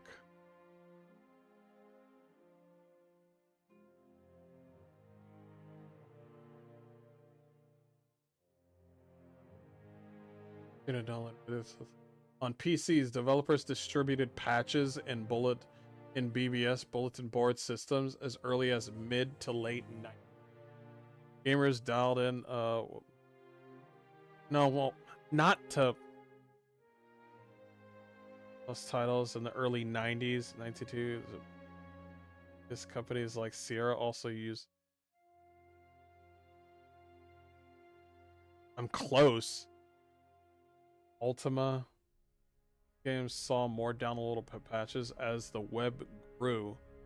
The web grew. Titles like Ultima mid to 1990s needed patches, so you had to patch the game in order to play Ultima. It's off to the side. Fan patches, mods, maps. I mean, I'm not talking about mods or I'm not talking about mods. I'm talking about patches. Like, I'm so curious where there was the moment where you put the game in, the game started. Yeah. I remember games on multiple CDs, you had to install the disc and play the disc. Maybe it must have been a long time coming. Like of course you needed to download things, but I guess around the, what about the GameCube? The GameCube, did you need to download or patch the game to play a GameCube game? No, GameCube games were completely offline. You just pop the disc. Yeah. No patches, no downloads, nothing. It was pure console gaming, no internet required. That's where the moment was. Right around that period. What else came off on that one? Bro, this is why we loved GameCube, bro. Oh man, GameCube was great. So I knew that. I was just thinking to myself, I was like, what PlayStation 2 game? Give me a PlayStation 2 game. PlayStation 2 games, did you need to download the game in order to play it? No, PlayStation 2 games did not require. It was around this time period.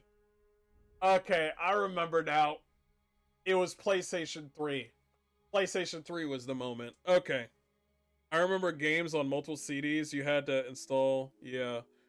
Oh, just before that. Yeah. Okay. No wonder people liked PlayStation 2 so much. PlayStation 3 begun with some DLCs, I believe, on their mid to end of its life cycle. Yep, absolutely. It begun really with PlayStation 3. Yeah, I remember vividly PlayStation 3. That's when I played well, you know, Final Fantasy 11 and stuff. Yeah, I remember that. Yeah, I played a lot of Final Fantasy 11 at that time, but that's an MMO. What I mean is like, yeah, but I mean any other game. Again, when they introduced all on the PSN service. Oh my god, bro. Oh god, bro. Yo, the services and shit. And the Xbox 360 too then? Yes, I remember that.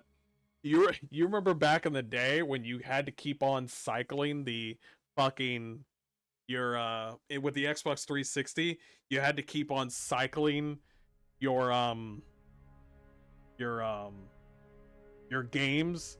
So you could only play a handful of games with the amount of HDD, and you're just like, well, fuck, I can't play this fucking game. I want to play fucking Gears of War. I gotta delete fucking Dragon Age now, but I played it 5 times. Yeah, something like that. Yeah, bane of our lives. The internet was a mistake. Yes. The internet on consoles was the beginning of for consoles. Yes. That's why I wanted to look it up. That's why I wanted to look that up, because I was thinking to myself, I was just like, oh, and Todd Howard didn't help out, did he? Todd Howard didn't help out at all. And yeah, it's just like, fucking A. Oh my god. There was some good game, and And I think at that moment, because we didn't really think about it that much, because the games that came out in 360 and PS3, there was some good fucking games even at that time period that we didn't really think about it all too much. Also, we were young, so we didn't think about it too much. I'm curious. I'm curious. I want to know something. Did game journalists back in the day scrutinize Sony or Microsoft for having PSN services or Microsoft services? Not really. Game journalists back then were mostly excited about online services like Xbox Live and PSN, not critical of them. Coverage was overwhelmingly positive, treating them as the future of gaming. There wasn't much pushback on issues like always online requirements or subscription models until much later. Never let these fucking game journalists ever come to you saying, oh, you got an AI game? Never let them come up to you ever again. Okay? They come up to you saying, this game's got AI. Nigga, where were you when these Xbox Live and PSN services were doing a thing? You were going, I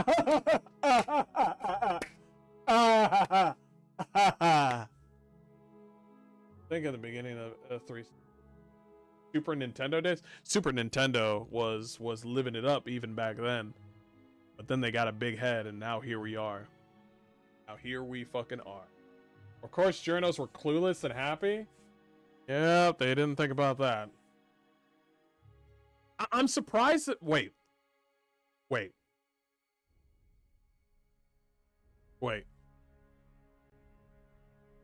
When Sony and Microsoft had the Xbox Live and the PSN services on day one, did we have to pay for them? I think so. Xbox Live on the original Xbox was paid from day one in 2002. You needed a subscription, usually around $50 a year. Man, that was low as fuck. That was low as fuck. So okay, I knew it was a yes, but I just was curious on how much too. So you mean to tell me that these game journalists said, you know what's a great, maybe the fact that it was $50 a year and it was so low, they just didn't think about it. But now that we're here now, they're just like, I don't know. Oh my gosh. Oh my gosh. Hey chat, you know what else can make prices go up higher? Illegal immigrants. But nobody wants to have that conversation. Okay, let's get to the Subnautica thing. I didn't know Pillars of Eternity was... Alright, I'm down for that.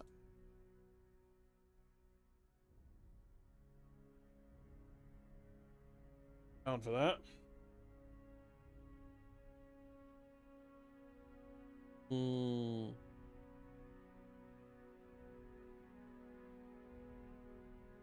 Hey everybody, this is Mr. Hardcore Mode, where nothing's easy. Warriors and witches, how y'all doing? And God bless. We're here to talk about Subnautica 2, a game that I actually really appreciate.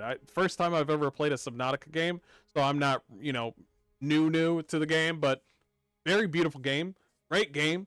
Of course, there's no combat with the game, but that's just how the style is. But we're really here to talk about Subnautica 2 on two different issues. One being the EULA, but the first one is going to be the fact that a lot of people are asking for combat within Subnautica. I think the reason that people are talking about combat to be in Subnautica is because they're most likely people that didn't play Subnautica 2. Now, in Subnautica 1, there are some elements in the game where you could actually incapacitate or even kill bigger monsters, but not all of the big monsters. I think the game is overall sort of like a sort of horror / beauty game where you're just out there trying to, you know, explore and discover things, and just, you know, you're like, wow, and just to have that wow moment. And if that's how they want to make the game, that's fine. I do still want to have the conversation, because I think it's great that they want to do a sort of passive game. I don't like that, but I'm willing to play the game because the game is fun. I think building a base is pretty fucking fun. But let's talk about what the dev said in regards to actually slaying the fish, because I have something that I don't like in regards to dealing with enemy fish or enemy like leviathans or fish or anything like that. Subnautica 2 dev says, go play Sons of the Forest. Good game, by the way. If you don't like its lack of violence, the game focuses on underwater exploration and you cannot kill most creatures. On the official Discord, one player asked why killing is impossible in Subnautica 2, and it makes no sense. Level designer Artyom O'Reilly replied, this is not a killing game, so go play Sons of the Forest if you want to kill. I mean, at least he's introducing a good game. Another developer said, the team discusses this a lot inside the studio and may let players catch small fish for food, but large creatures will stay safe so the game feels right. I think it's fine that they want to do this, and there's many different games that actually let you do a plethora of violence. If this game, you want to know why I agree with this and let them do it? First of all, I'm new, okay? I'm coming in from the second game, not from the first game. So if this is how it was in the first game, then it is what it is. And also another thing, if you kill all the monsters in Subnautica 2, then you'll have no challenge. I mean, that's just how it is. Now, you could, if, let's say, Subnautica 2, you can kill the monsters, and small or big. Well, you're going to have to make sure that they respawn. And here's a big thing when it comes to the philosophy of this game. If you were able to get a gun of some type to kill these monsters, well, then they just become trivial. They'll just become just background noise. Like, you'll get the strongest weapon in the game, and you just one-shot the Leviathan, and then you move on.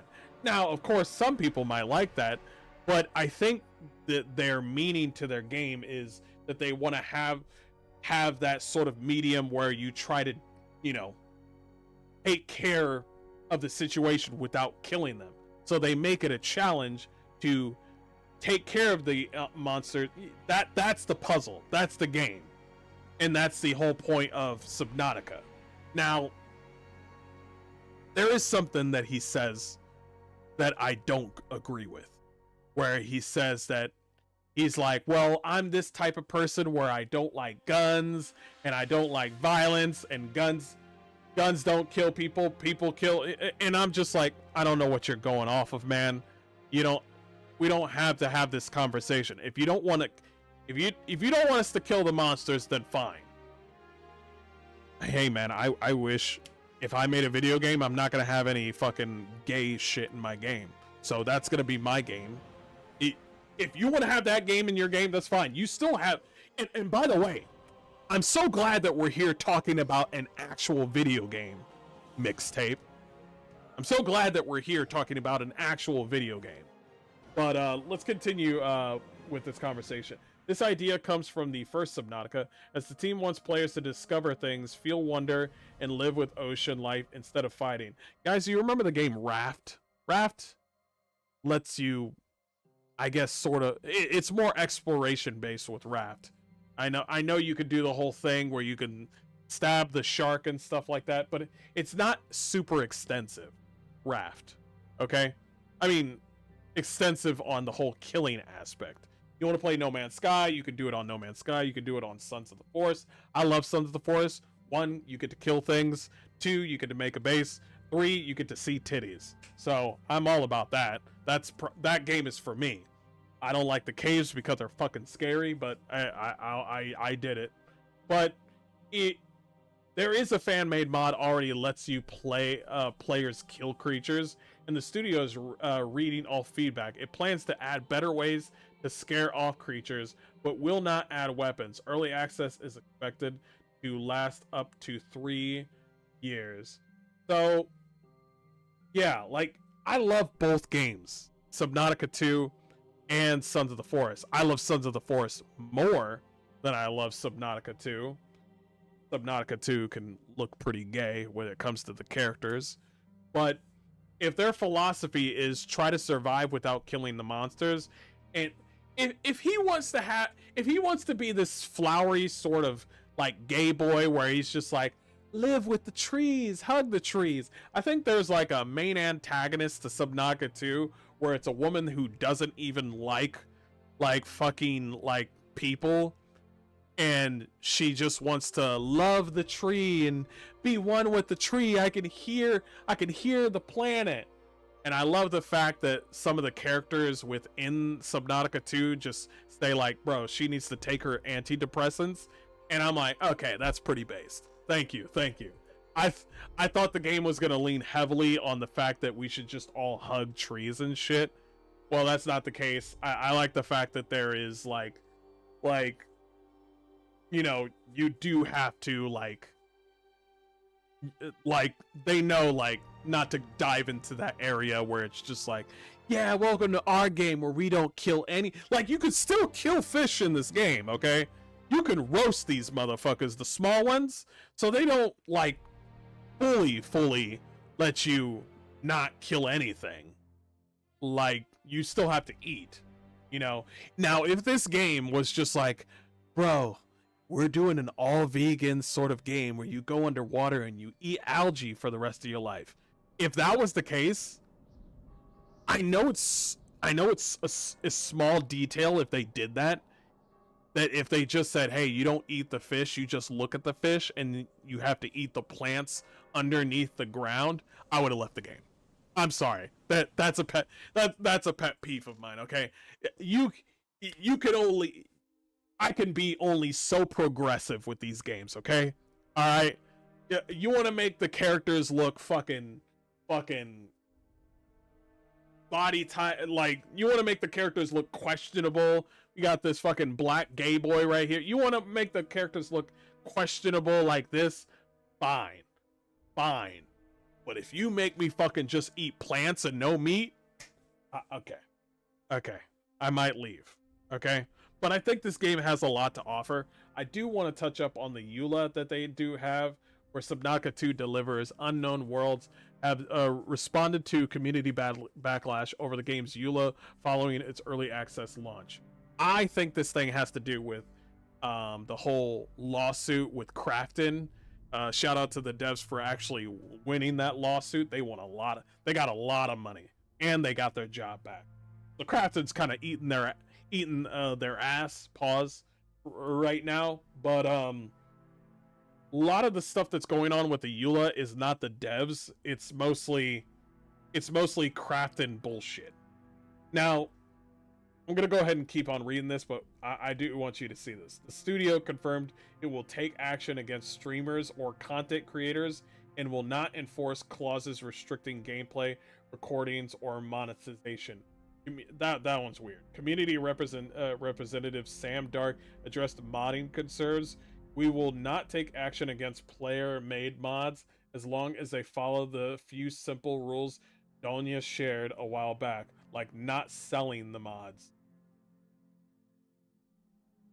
Fuck that guy. Okay? If you want to sell your mod, then sell your fucking mod. Don't listen to these fools. Okay? Fuck them. You made that mod. Fuck them. Alright? This shit right here, you can't take to fucking court. You can't take that to fucking court. It's like, oh, you can't sell mods. Why? No, seriously. Why? I'm not selling you a fucking video game. I'm selling you a mechanic in a video game. Let's say, for instance, you want your character to have double D's. So you have to pay $1 to get this mod to make your character have jiggly old titty bitties. You know what I mean? It's like $1 for the tig old bitties. And then you're gonna fucking try to sue that? Are you fucking serious right now? Go up to Marvel Rivals. We're talking about NetEase here, okay? Marvel Rivals, okay? NetEase. But NetEase has spoken on the whole thing with the whole mods. You know what they said? They said, keep doing your thing, but you can't have anything that revolves around cheating in the game. Makes sense. It's a multiplayer game. You don't want mods that are not actually mods. They're making you cheat in the game, like shoot faster or aimbotting or some shit. You want to have a character, you want to make Emma Watson's ass fatter? Be my guest. You want to sell that? Be my guest. You want fucking magic to have like fucking tiggle bitties? Be my guest. But you can't make mods or dumb shit that will make you cheat in the game. That would get you in fucking trouble. But selling mods? You can fight this into fucking court. It's fucking bullshit. Many of us are in modding Discord. The studio was founded by modders. The studio was founded by modders, and you won't let people fucking make a living out of modding their game? Are you even a modder at all? There's a person out here that's saying, hey, your game's great. I have a mod to make your game, you know, last as long as it should. Like, let's say, for instance, somebody wants to make a mod where they make a game where you're gonna get chased by 5 or 4 Leviathans, and it's a race, and it's like a 3-2 run, and you have to actually swim to the other side until you're eaten. Whoever's left before they reach the end of the thing wins. Like that sort of mod. That it's like a little challenge thing, but it increases the gameplay. It adds to the gameplay. You didn't have that in the game. They're adding to it. So the idea that somebody can't make this whole idea of not letting people have an income for mods, and you're a modder too? What are we doing here? Oh yeah, you have to make, yeah, you have to have everything for free. It's like, don't worry, bro, you'll probably get endorsed. What are we doing here? And some of our play testers are modders. Okay, so you're all assholes. That the team is reviewing other player feedback on the EULA terms, which include a license-only membership model, $50 maximum cap on damages, VPN restrictions. I think a lot of these EULAs have a VPN restriction. I could be wrong. This comes as Unknown Worlds has assumed self-publishing responsibilities after legal disputes with former publisher Krafton. I think that's the biggest point right there at the end. I think a lot of this is going to change before the 1.0 comes out, where Unknown Worlds will have this thing in full perpetuity. I think it's going to take a while for it to change, but it does look bad. Some of this stuff on here is like, I think I've seen this before. But so, like that modding thing, you can't fucking bullshit. If I made a video game and somebody was selling mods, regardless of whatever price, I don't care about the price. As long as you don't like fucking, like, I mean, if I made it like a live service or a multiplayer game, you can't make something that's gonna make you cheat, like an aimbot or something like that. Okay? You can't make a mod where you can or some sort of, what's it called? Some sort of software that lets you know where enemies are at through walls, and like cheating and like doxing people. That's the only thing. You wanna add a new challenge, you wanna make your head bigger, you wanna move faster, you wanna put God mode on in a single player, be my guest. But when it comes to like cheating, or when it comes to like, yo, like software that's not good for, you know, anybody playing the game, that's the only thing that I don't care about. You want to make a mod where your character looks like a Nazi? Be my guest. It's your fucking game. Do whatever the fuck you want. Okay? So, because I'm a gamer. How is it that these people are gamers, modders, and game developers at the same time, and then they look at people that sell mods and they're just like, yeah, you can't do that. Why? One cool thing about European Union is the EULA like this isn't enforceable. It's not enforceable. I can sign it, and because it's probably illegal over here, then I don't have to obey those rules that EU doesn't like. Wait.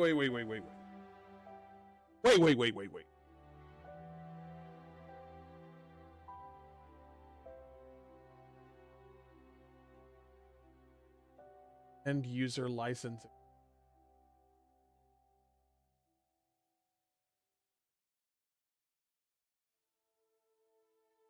The focus is strictly on software licensee rights, stated how you can interact with the broadly governs your general company. Oh, that's a terms of service. That's terms of service and EULA are two different things. Yeah, what are you gonna do? You're gonna try to like, it's like, I want to change my character's like clothing into like camo instead of like all white or something like that. You're typically agree to these terms by clicking I agree, installing the program, or opening up the physical packaging, often referred to as a shrink wrap agreement. Yeah, I don't like that. So you don't own it. How it works, you don't own it. Buying a software doesn't mean you own the code. You're simply purchasing a license to use it according to the developer's rules. Yeah, we need to change that. Yeah, this stop killing games thing needs, yeah. And we need to keep the pressure up with these game developers. I think this conversation with the EULA with Subnautica 2, I think we should push it. I know some people are gonna be like, we've always had this. Yeah, that's cool. Anyway, I'm gonna still have this conversation. I think the whole idea that that we can only get a license, we need to reverse that shit. We need to full on reverse this shit. We are playing a game where we swim around with maybe our friends. We're not supposed to, we are here to escape. And you're over here saying like, well, you want to rent this game? Just say it. You know what? You want to say, I think this should be a thing. How much do you want to bet that these developers that have these EULAs, all of them basically, how much do you want to bet that if Steam was to come out, and say like, okay, well, everything that has a EULA, you know, pretty much everything, you're gonna have to say in bold red letters on Steam, you do not own this game, you only own the license, in big red letters right on top, right next to the title. How do you think the developers would feel if they saw Steam do that? Like Steam just saying like, oh, okay, so they don't own any of these games? Okay, so I'm gonna let people know that they don't own these games, so when they try to purchase the game, they can be more well informed. I bet you they do not want to have this sort of conversation. They don't want to have this conversation. This whole conversation with the EULA, they love it when we just skip and hit I agree. They love that shit. They love it to death. But when if Gabe Newell came out and just said, all right, everything that has a EULA, we'll just put in big red letters, you don't own it at the game, you just own the license. I bet you almost every developer would be like, please don't do that. Well, why? Why are you gonna get mad? That's what you, I thought that's what we were doing. I thought that's what we were doing. I thought that's what we were doing. If buying is not owning, then pirating ain't stealing. Bro, I'm gonna leave it at that. Woo! I like that one. I'm gonna leave it at that one. I like that one. A lot of people are saying that, by the way. If buying is not owning, then pirating ain't stealing. And I ain't snitching. Yeah, EU will say something like, this particular rule doesn't apply to this territory, for example, Poland, or whole EU. Well, is there a different EULA per state? Not per state, but per country. Wait, isn't the EULA universal, or it's each EULA is different, or are they all the same? I'm trying to understand. I'm assuming that they're all different.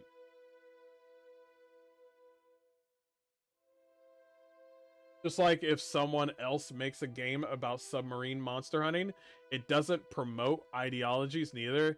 It's just another kind of fun. Play the hardcore Subnautica without weapons, and it's so much fun that way. See, that's fine. Yeah, that's absolutely. Yeah, see, I think that's the name of the game for Subnautica. Subnautica reminds me of Outlast. You're not killing anybody. You're just running away. And I think Outlast would never be a fun horror game if you just killed everyone. You give me a fucking submachine gun, and then I'm like, oh well, it doesn't feel like a horror game now. I feel American.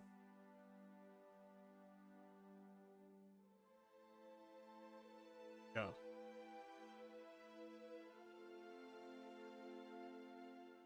I like that. Oh, buying, not owning, then pirating ain't stealing. A lot of people are saying that. A lot of people are saying that. I'm pretty sure Minecraft wouldn't agree. I'm pretty sure Minecraft developers would not agree with what Subnautica has. You know what I'm saying? Minecraft has a whole different modding community. I'm pretty sure they wouldn't agree with what they got on here. Some of these people down here are saying, oh, it's all the same with everything else. Really? Sure about that? Sure? Fucking... okay. Alright. Marvel Rivals is different. Minecraft is different. Their EULAs are different. Yeah. Anyway, guys, I am going to end it here. Thanks so much for... Gotcha, bitch. Gotcha.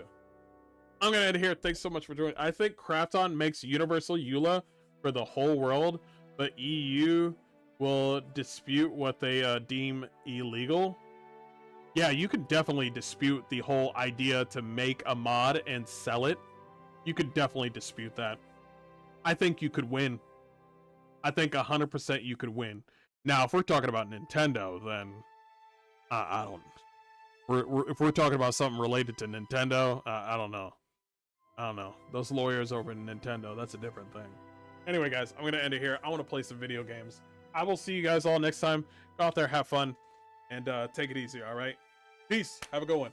I kind of want to play some Subnautica, too. This game's still... See you guys.